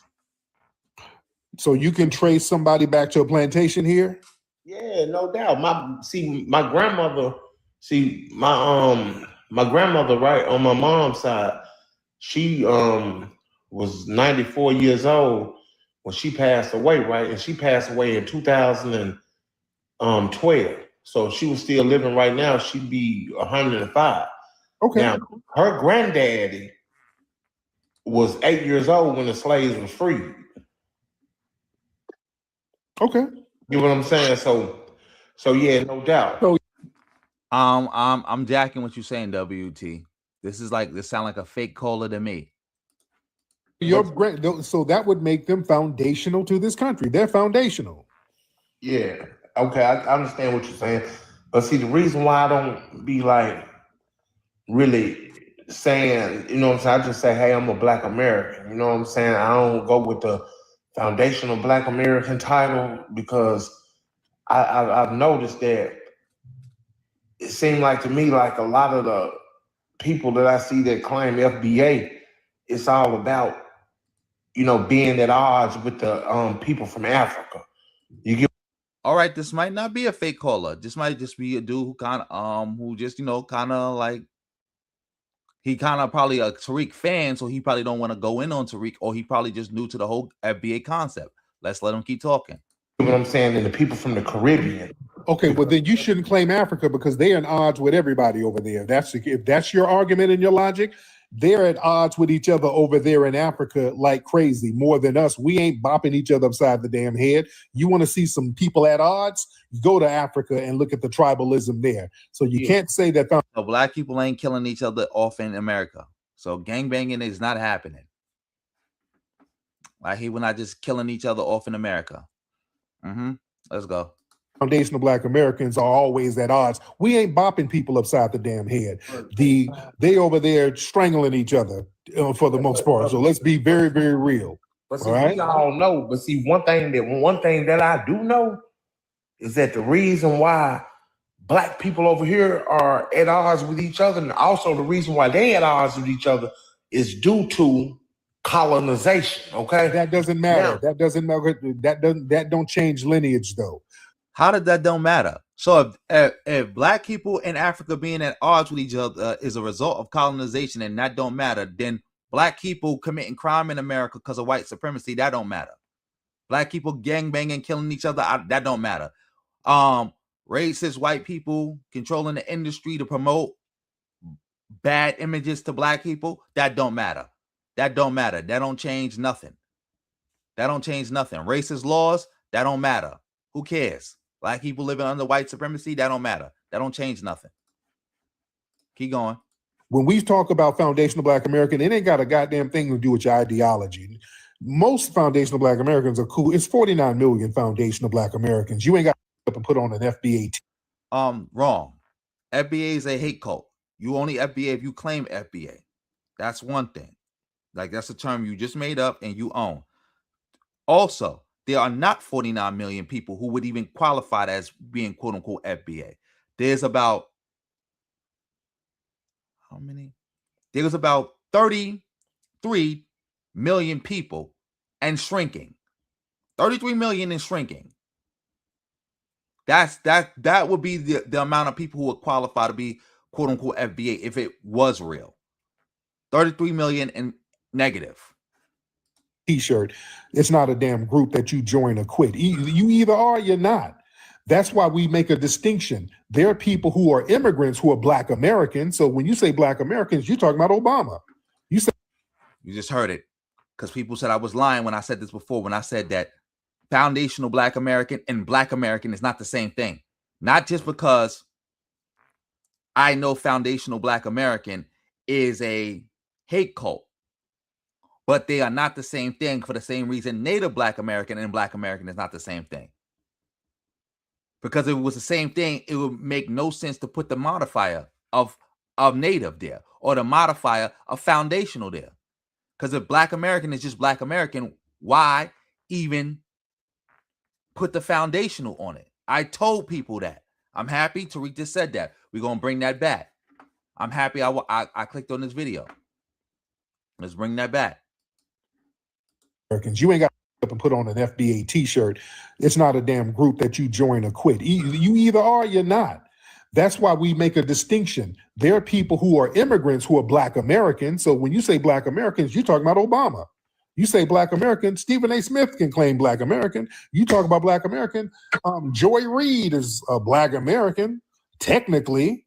You understand? But we're not that. They're not of the lineage. So we put the foundation on it because that's a true definition of who we are. We are foundational to this country. That's a logic designation. So trying to regulate that to some personal issue that somebody might have with another person, that's disingenuous. You understand? Yeah, I'm listening to you, bro. Yeah. Now, have you been to Africa? Nah. Oh, okay. Now, how you what does Pan-African mean? Because people say I'm Pan-African, and people can't even define what it is. What is people can define what it is? You're the one who having trouble or pretending to have trouble. But let's you keep talking. But I'm happy. Again, I'm happy I watched this clip because I was about to get off this stream. But I'm happy I watched this. You heard it for yourself. Tariq just said FBA and Black American is not the same thing. Foundational Black American and Black American is not the same thing. So I don't want nobody else coming to me accusing me of saying something wrong when I called Tariq and these other FBA bozos out for trying to use foundational Black American and Black American interchangeably, because they're not. Yeah. Pan-African, bro, just simply mean, man, that, I'm a Black man of African descent, right? Just like a Black Jamaican, you know what I'm saying? Or a Black Haitian, or, a Black man that might live in Asia, or a Black man that might live in, London or France or whatever. You get what I'm saying? Like, I don't understand. At the end of the day, because as a matter of fact, yeah, he making perfect sense. That is Pan-Africanism. Pan-Africanism at its core is just about race consciousness, recognizing yourself as Black and seeing other Black people around the world, no matter where they from, as also Black brothers, your brothers and sisters. That's it. Anything other than that is somebody's theoretical contribution, somebody's plan, somebody's organization, somebody's theory. Anything other than that. And like, for example, you can be a Pan-Africanist and not be a Garveyite. You can be a Pan-Africanist and not want to go back to Africa. Well, let's keep going. Though, at one point in time, you was with the Pan-African movement. You was with Dr. Umar, right? What you mean I was with Doc? He was in my movie. Yeah, Dr. Umar, that's my guy. As a matter of fact, I got pictures with him. I got Okay, what I got? photos with Dr. Umar. I got a picture. I've been to Africa. I've been all over Africa. I ain't never been a Pan-Africanist though. Yeah. So like I say, man, like that's kind of that's pretty much like the school of thought that I come under. Yeah, but yeah, don't put that on me because y'all can't really. You haven't even defined what Pan-African is. You're just like people of African descent. Yeah, but that don't that don't make it. That's basically it. No, because everybody on the planet has some kind of African descent. You know what I'm saying? That don't make you a Pan-African.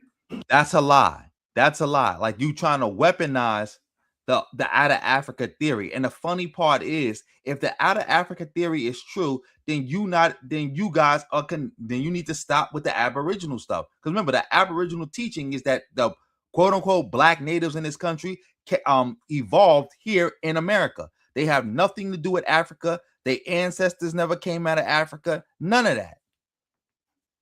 None of that. So you can't push both. That's contradictory.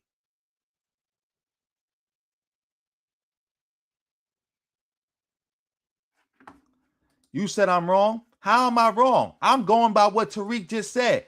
Tariq just said out his own mouth, that Black American and foundational Black American is not the same thing. You trying to say that I don't know what Tariq is saying, even though I just listened to what Tariq said.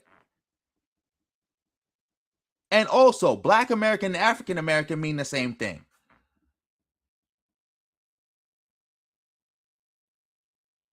I'm not going off a slip of the words.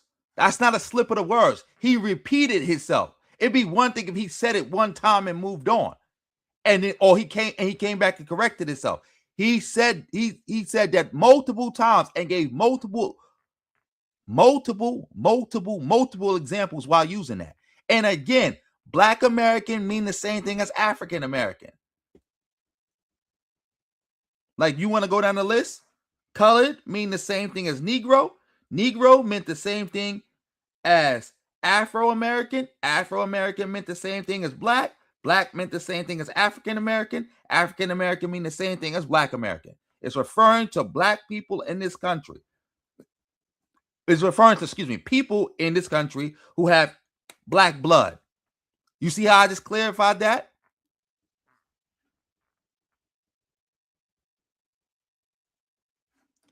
No, like I said, see, again, I said this is not the first time Tariq said this. See, you could only accuse me of misrepresenting Tariq again if this was the first time he said this. He has said this before. He has done whole streams about how Black American and foundational Black American is not the same. I know it hurts. I know it hurt that you just heard him say that. And now you want to create this fantasy in your head. But no. I know it hurts. I know it hurt. I know it hurt. Oh, shout out to Brandon for being a member for 2 months. Shout out to you. No. I got my kids with me. Like they out of school. I'm off right now, so I got them for like a whole week. That's why I'm pretty much streaming at night like this, super late at night like this.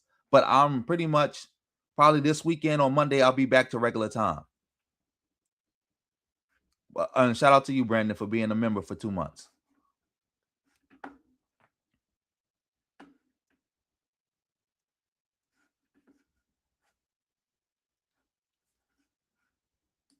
I don't need you to share that with me because I just heard what Tariq said. I've been following FBA longer than you. I know what it's all about.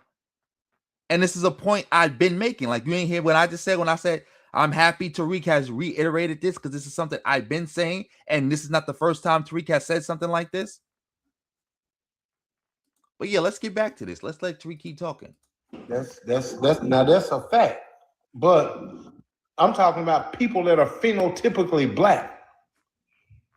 Okay, Fijians are phenotypically Black. They're not African, they're Fijian, even though they came from parts of Africa thousands of years ago. You know what I'm saying? Everybody, Europeans, the original Europeans. Go ahead, brother. Yeah, they would be a Pan-African. No. So y'all just saying shit. They would be. They would be. If you got any direct descent from Africa, you got the original blood, calling you black and seeing you as a black person, it's all good. It's all good. Like, and again, y'all not no physique, whatever you said. Y'all not that. Just throwing a Pan-African label on everybody. No, that don't make. No, it does make sense. Anybody with race consciousness is a Pan-Africanist. See, that's the thing with y'all understanding. That's why I came up with the concept of big PA, little PA.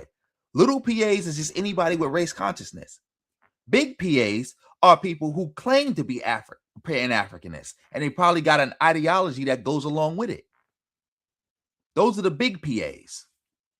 Like people who call themselves Garveyites, or people who have like, all right, well, I'm this type of this. I'm this type of Pan-Africanist or that type of Pan-Africanist. See, Tariq don't even know what he's saying.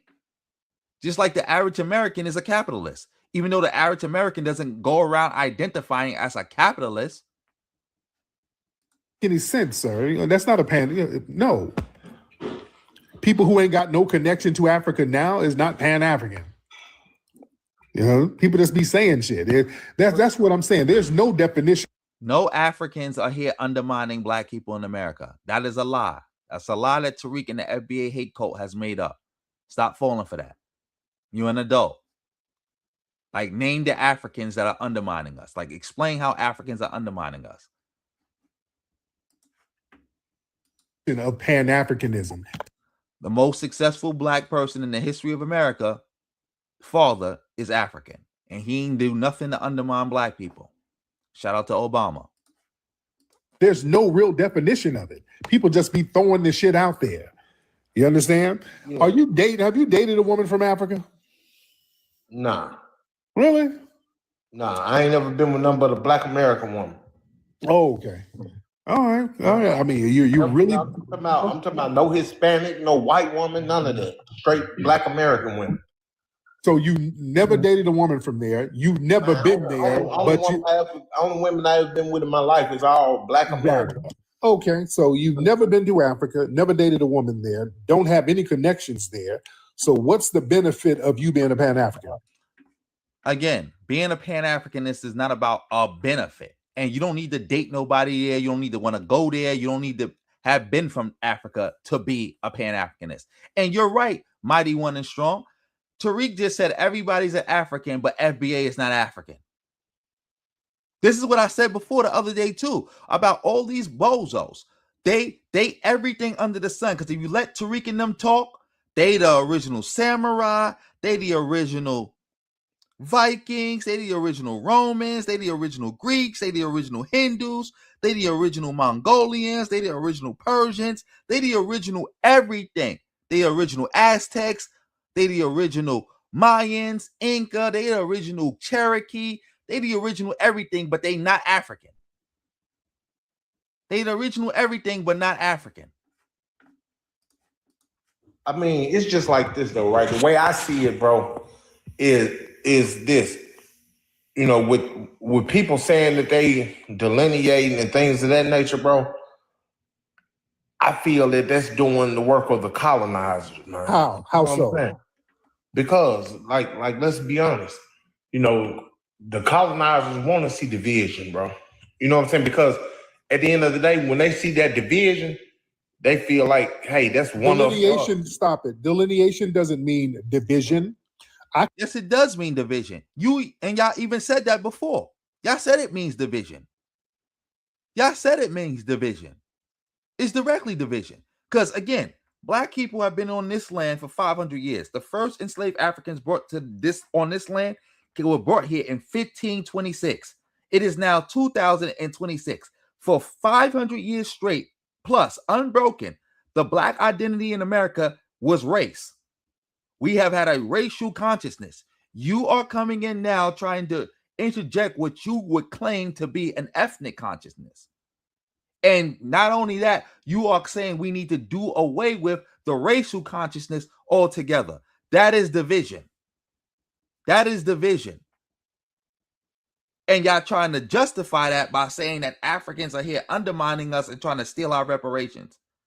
Not only that, you engage in a bunch of demagoguery and xenophobia when you blame Africans for all and black people, black immigrants in general, for all our problems. When you claim that it was actually black immigrants who started the East Coast, West Coast rap beef. When you try to claim that it was black immigrants who started gangbanging. When you try to claim that it's a bunch of black immigrants out here committing the majority of crimes, and black Americans, Native black Americans, are being blamed for it. That's what you're doing. That is division. When you refer to black immigrants as parasites, leeches, claiming that they're stealing from you, they're trying to cosplay you, they're tethering themselves to you to try to undermine you. That is division. Can stand next to 100 Africans and still delineate. I've been to Africa, kicking it with the African people, but ethnically I'm delineated. I'm not a goddamn African. I can go over to Africa and have a great time. Delineation doesn't mean division. That don't mean I hate the people. I don't want to kick it with you. It don't mean that. I'm still cool with Africans. I'll go over to Africa. I just over there a few months ago as the foundational black American. You understand? That's not division. What groups say they not black? See, y'all be on the internet too much. And y'all don't be comprehending the stuff that y'all be listening to. A lot of times when people be saying they not black, it's because for two reasons. They were saying that they never actually had to think about their blackness because they lived in an all-black country. So if you never had to really think about it until you got to America, where black people are the minority and the whole country revolves around race. Or, because again, I'm from New York, where somebody might say, well, I'm half black, half Jamaican. When they say black, they saying it as in Native Black American, because again, black people in America are the only people who just identify racially. That's why. And you say, let me see, you say you just told me about your daughter. Let me see. Let me look up to this comment.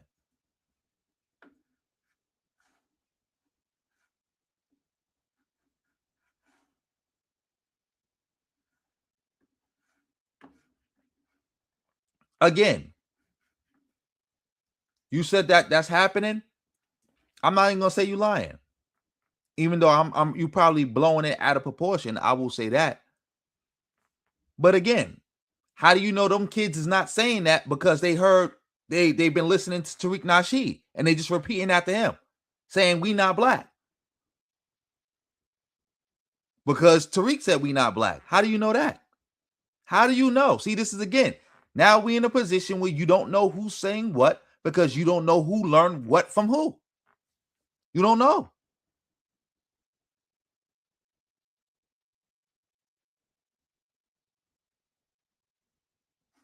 Exactly, Mr. G's.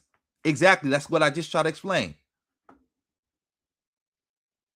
That's exactly what I just tried to explain.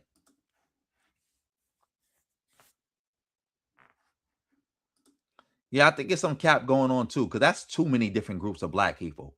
What school, where your daughter go to school at, that there's Nigerians, Jamaicans, and Somalians all at that school? And they all ganging up on her.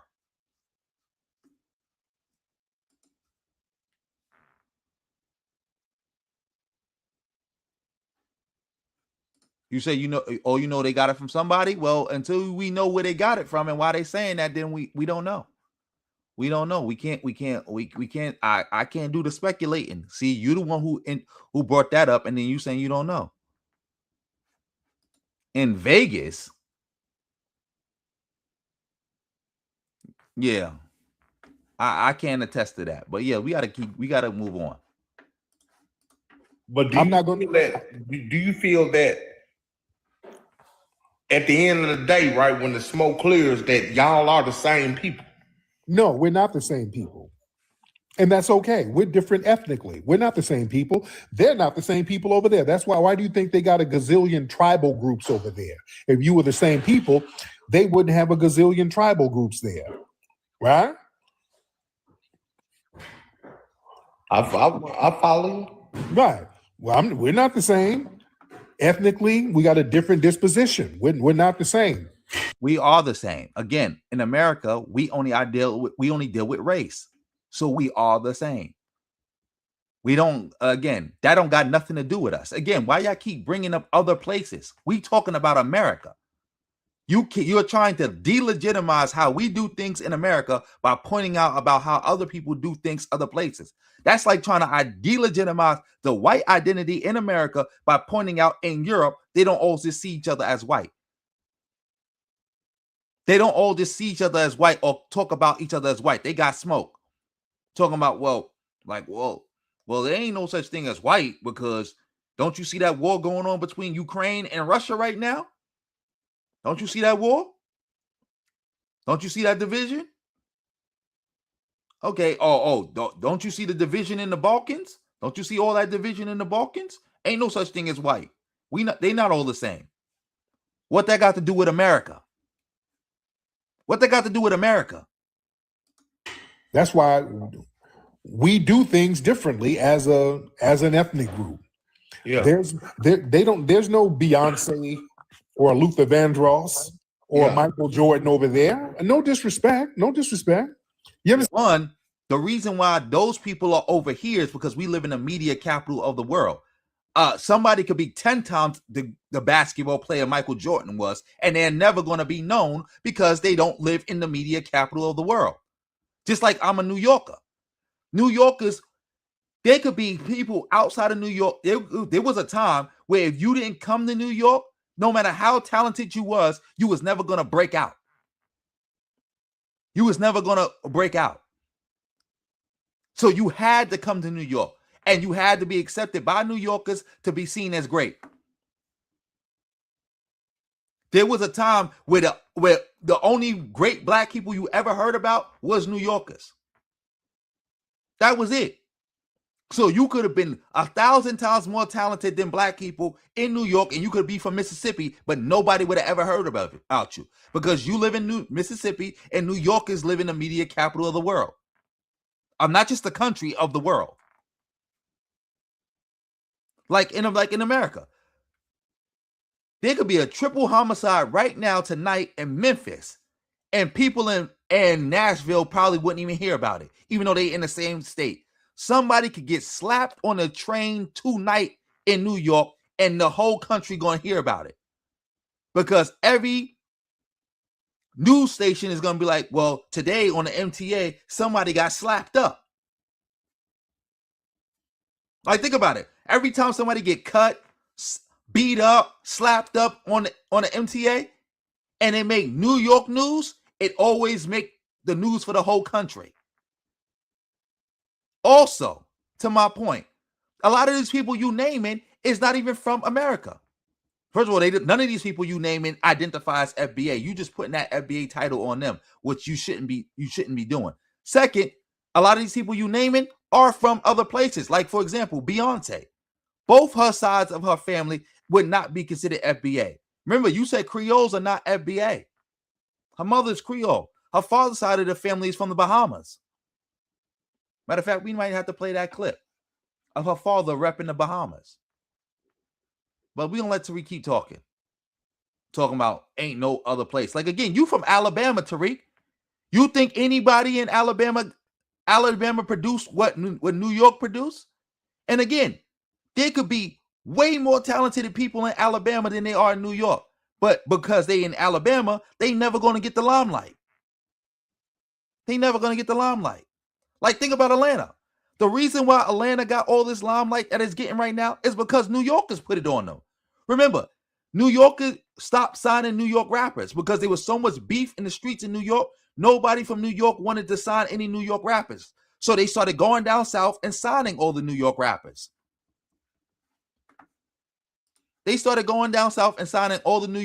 Think about the wave where Atlanta first popped off.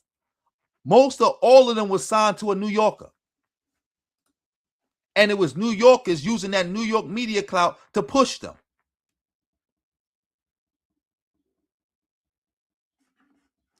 Exactly, WT. Everybody had to touch New York. Like I always say this. Everybody want to go to LA, but everybody has to come to New York. You have to.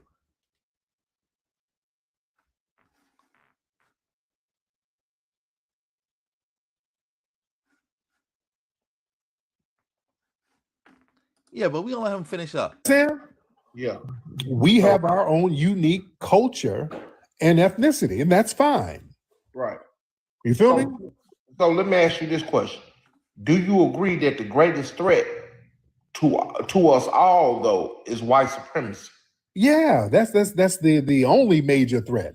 And the minions, all right? Because the white Now he got to throw, look, see, he had to say white supremacy is the greatest threat, but the minions and the minions. So you're trying to say white supremacy is not the greatest threat. And you're trying to justify.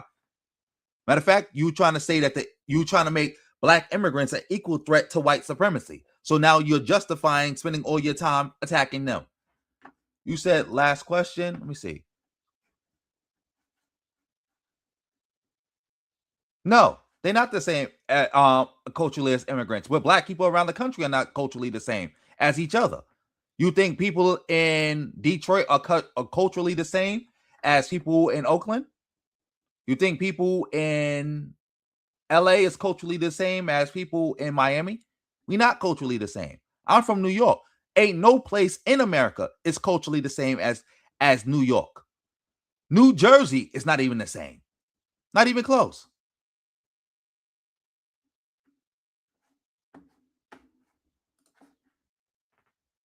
But at the end of the day is over. We all still black. That's all that matters. That's the first and foremost thing that matters. We all still black. That's it. This is why black people never divided themselves the way white people did. Remember, in America, at a time, they was divided. That's why they used to call America these United States, not the United States, these United States. Because people was more loyal to their state than they was America. Remember, during the Civil War, Robert E. Lee was placed in control of the Union Army. He left that control to go command the Confederate Army. Why? Because he said he'll never raise his sword against Virginia. He was more loyal to Virginia than he was to America. That's how it was. Like these states used to be like being from a different country. And that was kind of the same thing culturally with black people, but we never divided ourselves like that because, again, we understood race is first. Race is first. Race is first.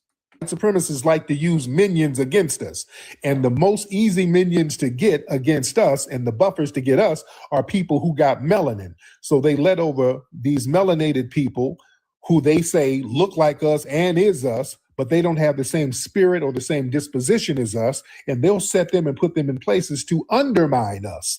And we are up here looking at them thinking, okay, they're like us, so they got the same code of conduct that we have, and they really don't. And that's the problem. That's why delineation is very important. You understand? You know what, bro? Now, I'm going to say this. Yes. Those type of Africans, I don't deal with them, bro. The ones, see, I'm gonna say this, bro. Look, I've been around some Africans, right? That's 100% for the black movement. I'm talking about, like, man, look, they all the way down to the wire with it, right? Now, those Africans, I rock with. Now, the ones who got that colonized state of mind that's on the bootlicking type stuff, nah, they stay on over there with the YT man. Right, and here's the problem. What they do, they deliberately. Exactly. That's the funny part about this. Like, that's what I say. Like you making a great point, Vegeta, and Tariq and them not bringing that up. They're not bringing that up at all. And look, now Tariq is about to try to justify hating on all Africans. Mind you, the brother just said, all right, Tariq, I agree with you. The ones who don't like us, they can stay with the white man. But the ones who are for us, I'm rocking with them all the way. Now Tariq is about to say that's a problem. Let's listen to that. We get these people who are not of foundational Black American descent and then try to put them strategically in political positions, knowing that they're going to undermine us, like Obama. But again, the brother just said he don't bang with Africans like that. He bang with the ones who are riders with us. So what's the issue? What is the issue at play? So we gotta you trying to justify attacking all black people because some all black immigrants because some of them work with the white man. By that logic, why can't we attack all black Native Black Americans from certain states for working with the white man? What state is Clarence Thomas for? Clarence Thomas has done more to hurt black people than any man or woman in the history of this country. Would we be justified to go after all of them because of that? Let me know. Inquiring minds want to know. Will we be justified? Because again, I'm about to look that up right now. We about to look that up right now. Shout out to Mr. G's for the 5. What you say? Oh, I already did a video on that. I did a video on that already. I did a video on that happening in California. I did a video of that happening in New York. I did videos on this. But yeah, let's let Tariq keep going and explain why he can justify attacking all black immigrants. There was a reason why they got Obama and elevated him. It was his DOJ, Eric Holder. Then they got Colin Powell, who's Caribbean. Then they bring in the Kamala Harris, who's Caribbean and Punjabi. They understand how that cosplaying works and works against us, how they'll look out for other immigrants, but they'll tell us they're not going to do a damn thing for us. That's the reason why we got to delineate. We're not the same if you rocking like that, because black politicians, a lot of them who used to be from the lineage back in the 70s and 80s, they would actually look out for the black community. What happened about all the black politicians who are not looking out? Because you didn't even say all of them. So again, this brother just said he only rocking with the ones who rocking with us. But you saying we got to throw them all away because of what some of them have done. What are you saying right now, though? You saying, well, back in the 70s, most of them. So that means there was a time in the 70s where all of them wasn't rocking with us. And what about now? What about the Native Black American politicians now? What about the Tim Scotts now? What about Ben Carson's now?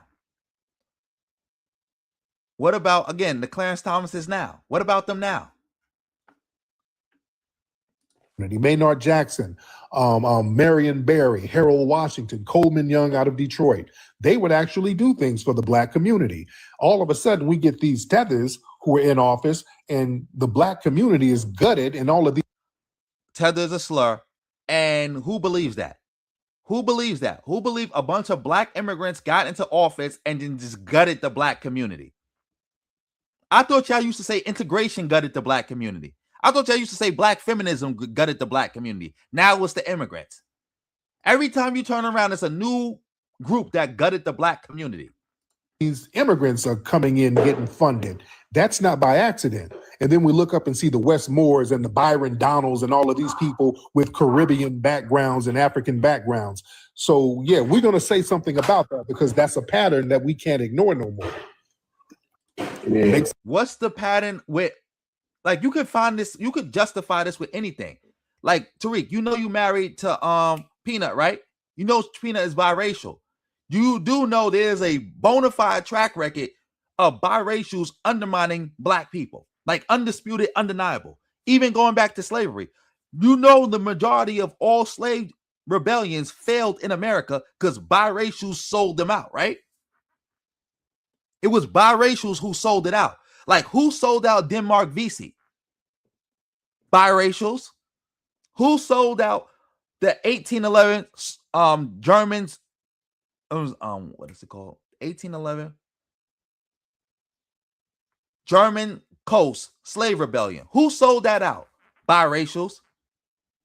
Who was a lot of the people who was working as slave catchers, slave patrols, and was the ones infiltrating the slave quarters to let the white man know when it was about to be a rebellion or people was about to run away?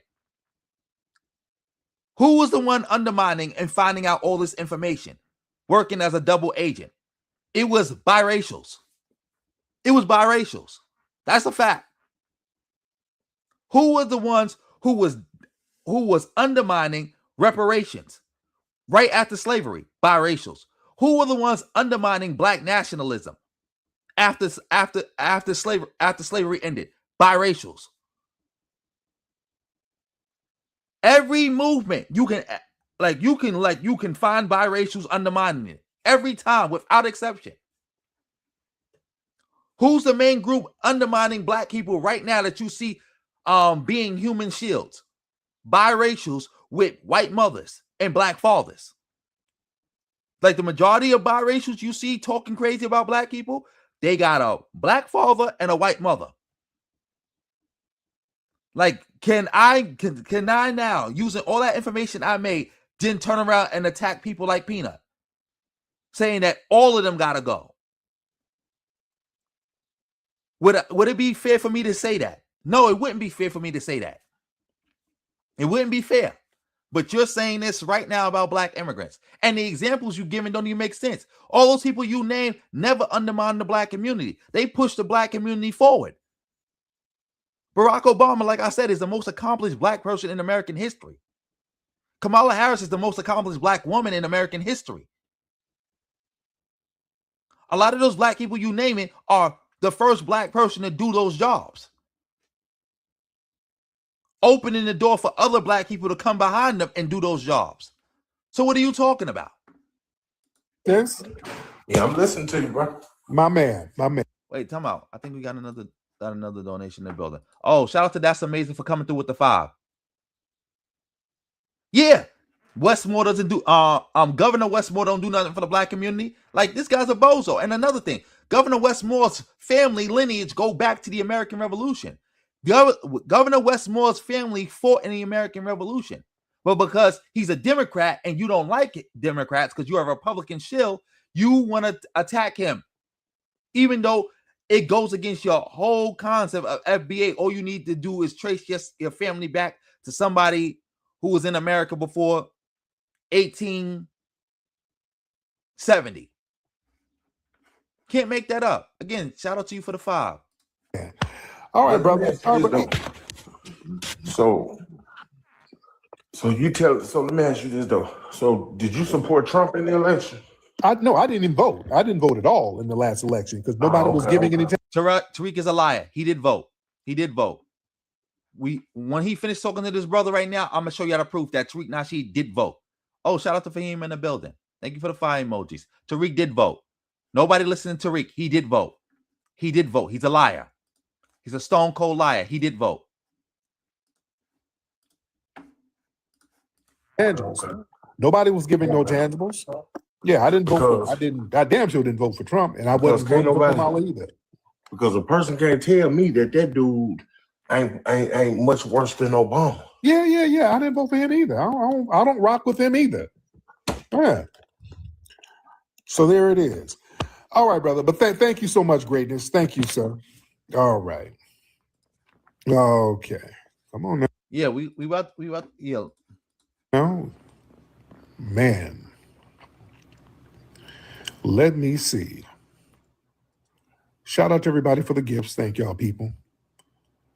Let me see.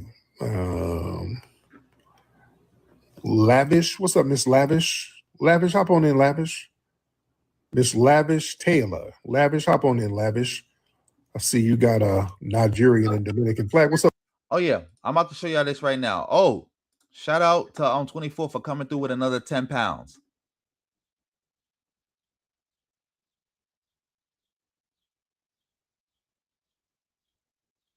Exactly. Like I said, like these dudes ain't nothing but colorists. We know what it is. Because again, like I said, the same justification you using to attack Africans, I can use to attack biracials times 10. Times 10. Times 10. But if I was to do that, I would be dividing black people. And we all black at the end of the day. Oh, shout out to Tony Robinson in the building. Tariq is a habitual liar. But yeah, let's get back. Let's get to this. Because remember, Tariq said he didn't vote. I want y'all to watch this real quick. Before we get to the part where he voted, we gonna watch this. Artie?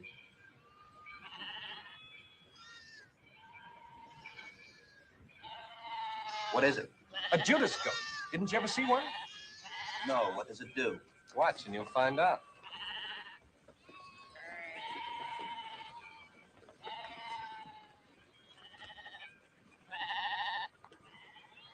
See, when they get to the slaughterhouse, he ducks to one side and the silly sheep go in to get their throats cut. That black devil knows it. That's Tariq. Again, when y'all started hearing people trying to use my term, Judas Goat, again, I didn't create the term, but I brought it to this space, this community. And you know, a lot of these FBA bozos, they watch my content and they try to take stuff that I say and bastardize it and use it for themselves. Yes, Tariq is a Judas Goat. Judas Goat, leading his people to slaughter and ducking out the way when the knives come out. Telling people to vote the couch, knowing that that's not in their best interest, while he goes votes and lives in an all-white gated community. Let's go.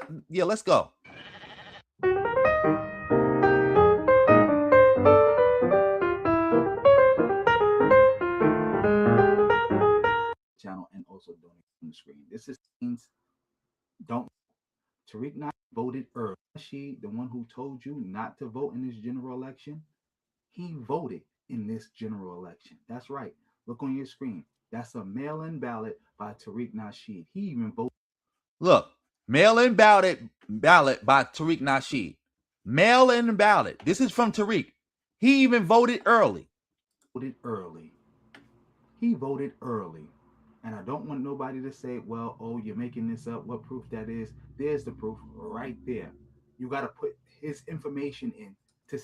Yep. Again, you got to put Tariq information in. This is in California. You put the information in and you can tell whether somebody voted or not. And they got a mail-in ballot to do it. And if you know Tariq's information, which you can find online, and you can do this for yourself, you can find out whether he voted or not.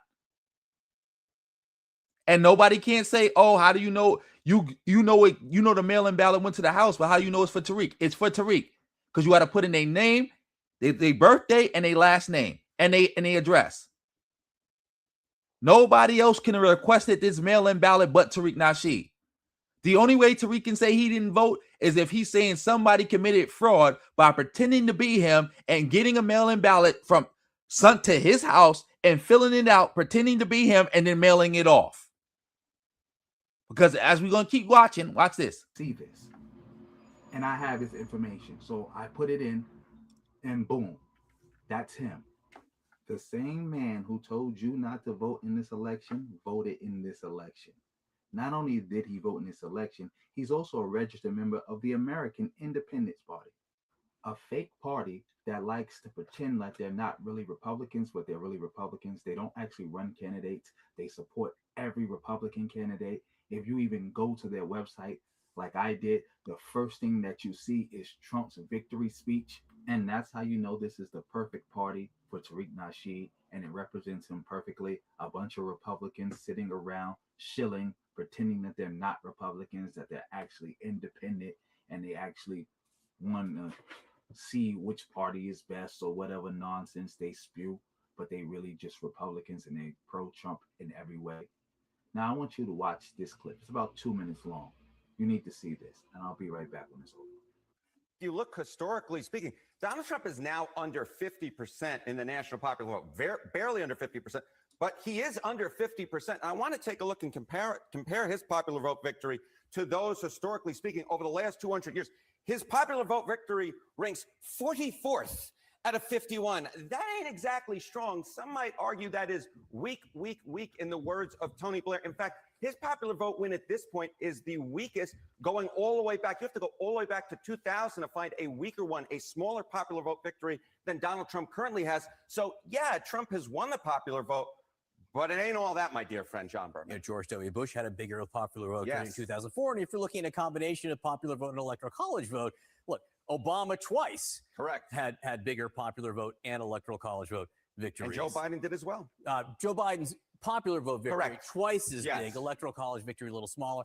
Talk about coattails for Donald Trump. Yeah, let's talk about coattails here. So, you know, you talk about the Senate, you know, short coattails. States Trump won, but Democrats won or lead in the Senate race. Look at this. In 2016, it was 0. In 2020, it was 0.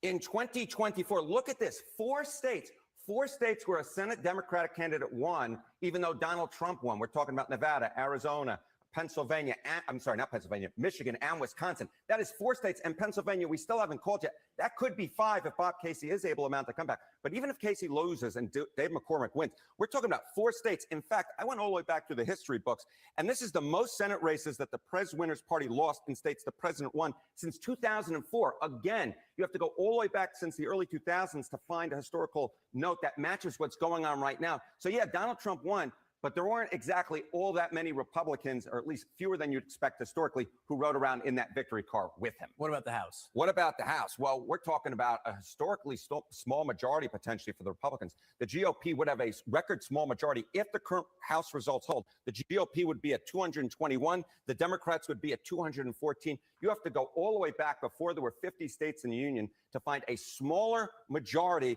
for the incoming House majority that Republicans currently hold right now at 221. And of course, that could drop lower if Stefanik Waltz or others leave the House Republican majority, which at this point seems quite likely, Mr. Brown. And again, it is worth noting there are parts of Donald Trump's victory which are notable, a realignment, historic in their own way, but the size of the victory just isn't. Correct. What we're talking about is we're talking a very wide win for Donald Trump, but the depth, it's not particularly deep. It's actually quite shallow, historically speaking, Mr. Berman. Harriet, thank you very much. As you heard, this was not the blowout. Exactly. Like, again, this was not the blowout election. This is why Tariq and others played a role in helping Trump get elected again. Because remember, like I said, like you just heard them say, this was not no blowout election. This was one of the closest elections ever. Black people could have came out and tipped the scale for Kamala Harris. Excuse me, I meant to say black men. Because black women showed up like they were supposed to. It was people was looking for black men to show up, to tip the scales for Kamala, to keep this white nationalist, this racist out of office. Donald Trump. But as I showed you earlier, Tariq was shilling. He's a shill. He kept attacking the Democrats. So none of them was good. None of them was good. Why he voted for the Republicans? Why he was doing things knowing that it would help the Republicans win. Because remember, when they talking amongst themselves, they are bragging that they helped Donald Trump win. Only when people point that out, saying, hey, y'all pro-Trump. Oh, we not pro-Trump. We not pro-Trump. We against everybody. We against everybody. We against everybody.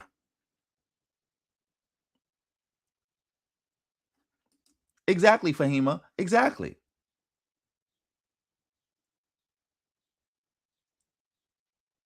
Exactly.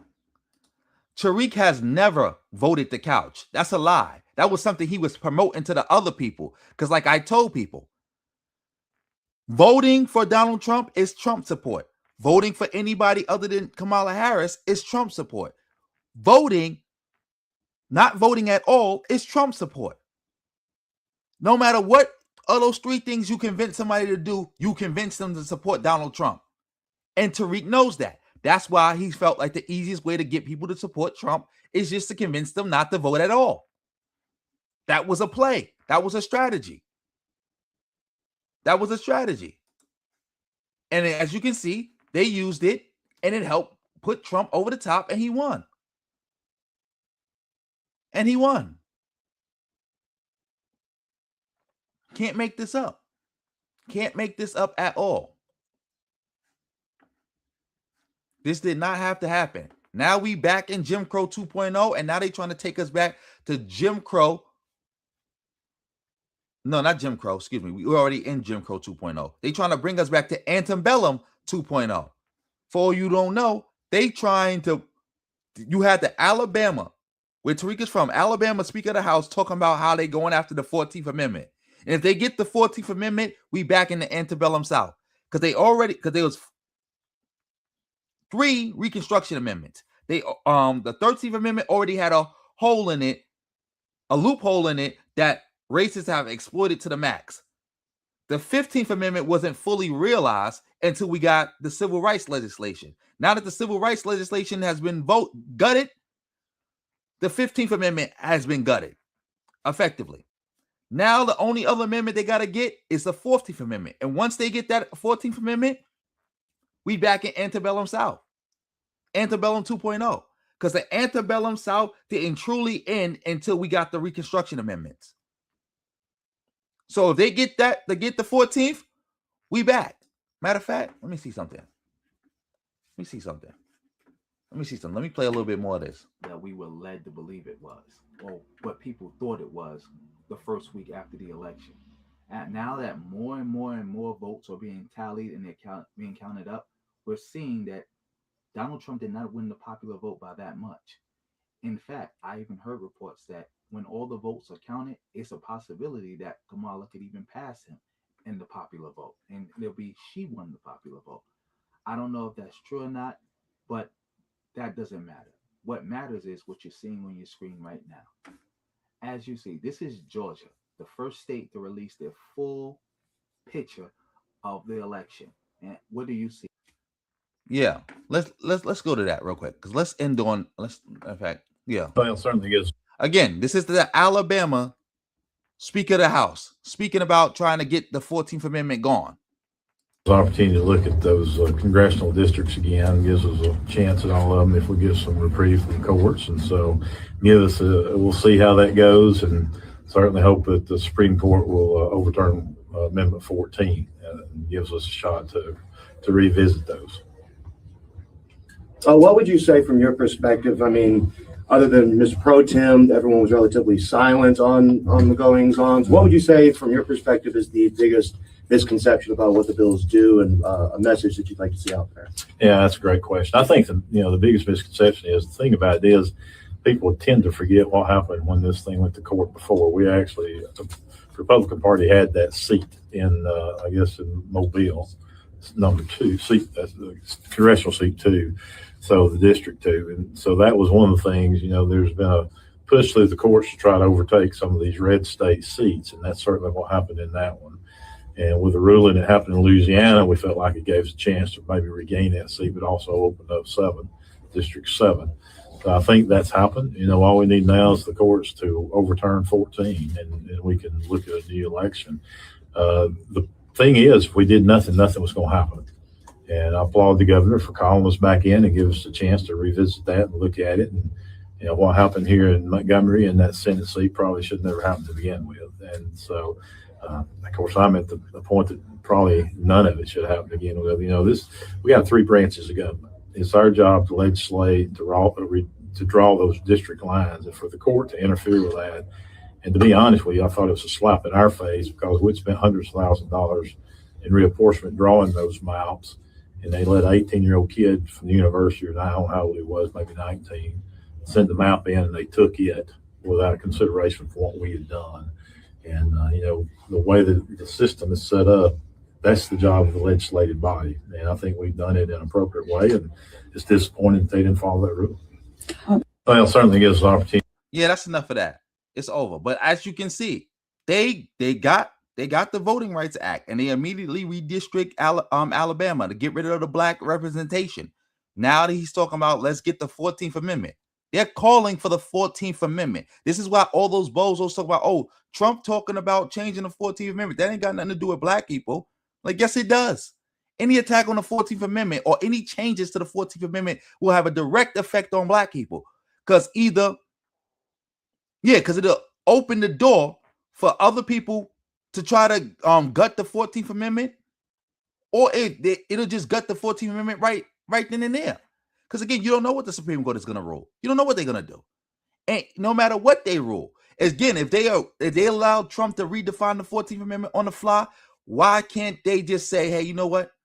Let's just gut it all together. Let's just gut it all together. This is where we at right now. This is where we at. Like, you can't make this up. You cannot make this up. But anyway, yeah, I think we did enough for tonight. I think we did enough for tonight. Shout out to everybody in the building. Shout out to everybody in the building. Oh yeah, it's about to be 6 a.m. So yeah, I definitely about to call this a night. First and foremost, I want to say thanks everybody for showing up. Thank you for all the support that was given tonight. Everybody who commented, everybody who hit the reaction heart, everybody who donated, much appreciated. Thank you, thank you, thank you. Also, family, if you want to support me, You can support on the PayPal, support on the Cash App, support on the Venmo. This is for people who don't want to be seen, or if you do want to be seen, just let me know and I'll show you. Because somebody on Wednesday hit me on the Cash App. I don't know if they want a shout out or not, so I'm not shouting them out, but I will say thank you for that $5 on the Cash App. But yeah, let's run it down tonight. Shout out to Kadash for coming through with the jewels early on. I think, let me see. I think it was 750 jewels. Much appreciated, Kadash. Hopefully I'm saying your name right. Shout out to Visionary for coming through with 199. Shout out for Lord of Slaughter coming through with 199. Whole lot of ones beat a whole lot of nuns any day of the week. We take it all. Shout out to Visionary for coming through with another 199. Shout out to Visionary for coming through with another 199, the triple O. Shout out to 24 for gifting 10 memberships. Family of 24 gifted you a membership. Make sure you thank him and make sure you keep it going. Also, you can hit that join button and get a membership for yourself. Shout out to Visionary coming through with another 199. Shout out to 24 for coming through with 10 pounds. Shout out to Raw Royal for coming through with $10. Shout out to Visionary for coming through with another 199. Shout out to J.K. Perkins for coming through with $5. Shout out to Brandon for being a member of the channel, going on his second month. See, Brandon, I think Brandon got his own membership, or he was gifted one, but he decided to keep it going. You can do the same thing. Shout out to Mr. G's for coming through with that 5. Shout out to That's Amazing for coming through with a 5. And as you can see by That's Amazing's name, not only is he a moderator, but he's also a member of the channel. And shout out to 24 for coming through with another 10 pounds. Much appreciated. Shout out to everybody who came through with a fire emoji. Shout out to everybody who came through with that reaction heart. Shout out to everybody who came through with a comment. Shout out to everybody who came through with a like. Shout out to everybody who came through with a share. Again, family, PayPal, Cash App, super thanks. Much appreciated. I take it all. Shout out to Purcell for coming in through in the building. Hey, Purcell. Shout out to WT for coming through with another fire emojis. Let me see. Shout out to Fahima for coming through with this comment. Yeah, you already know that's the case. They trying to solidify their power now before that happened. They're trying to solidify their power right now before that happened. It's pre-sell or per-sell. I think I forgot how to say your name.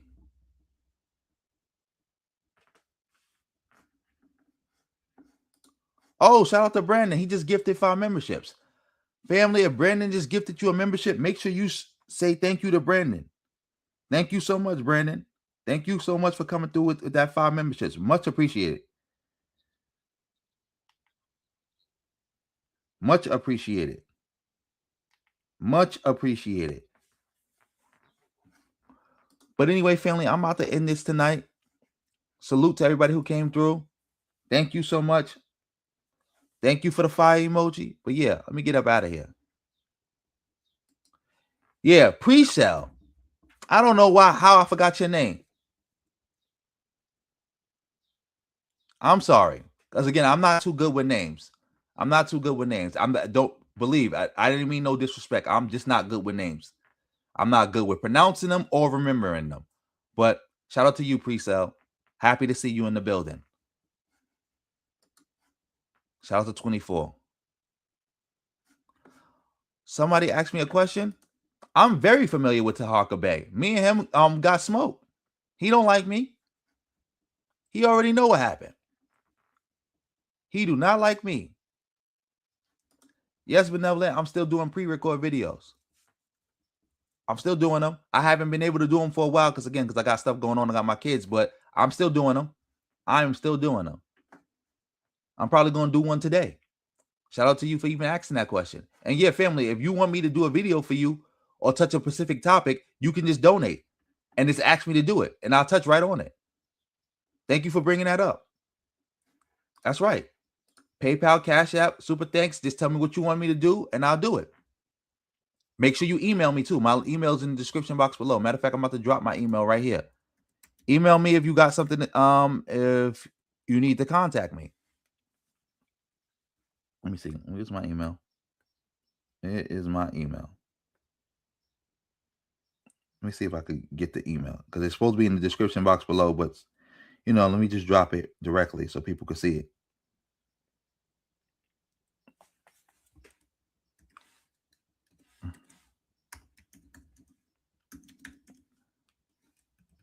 Let me see. There it is. That's my email. Just hit it up. Let me know. If you want to send me something too. Like if you donate money, I can guarantee I'll get to it. You said you waiting on one. You sent me money and I owe you a video. Benevolent, email me because I email me because I don't remember what you talking about. Email me, please. My email is right here, y'all. Again, anybody's free to email me. If you email me, ask me to do something. If you pay, I'll definitely get to it. But if you don't pay, I might get to it. I might not get to it. I don't know. But if you pay, I guarantee you can get to it. Bro, I'm about to go check right now for an email from you. My fault. Because I don't remember.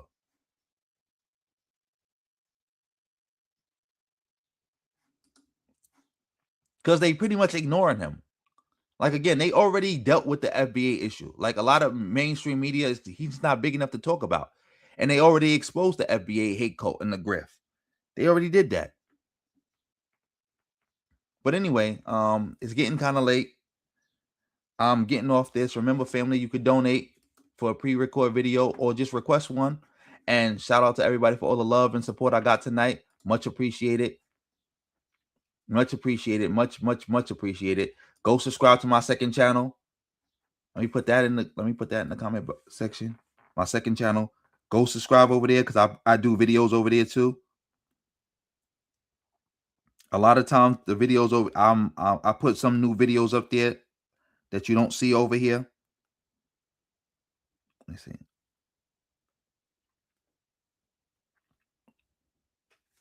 Hit that link. Yeah, I did.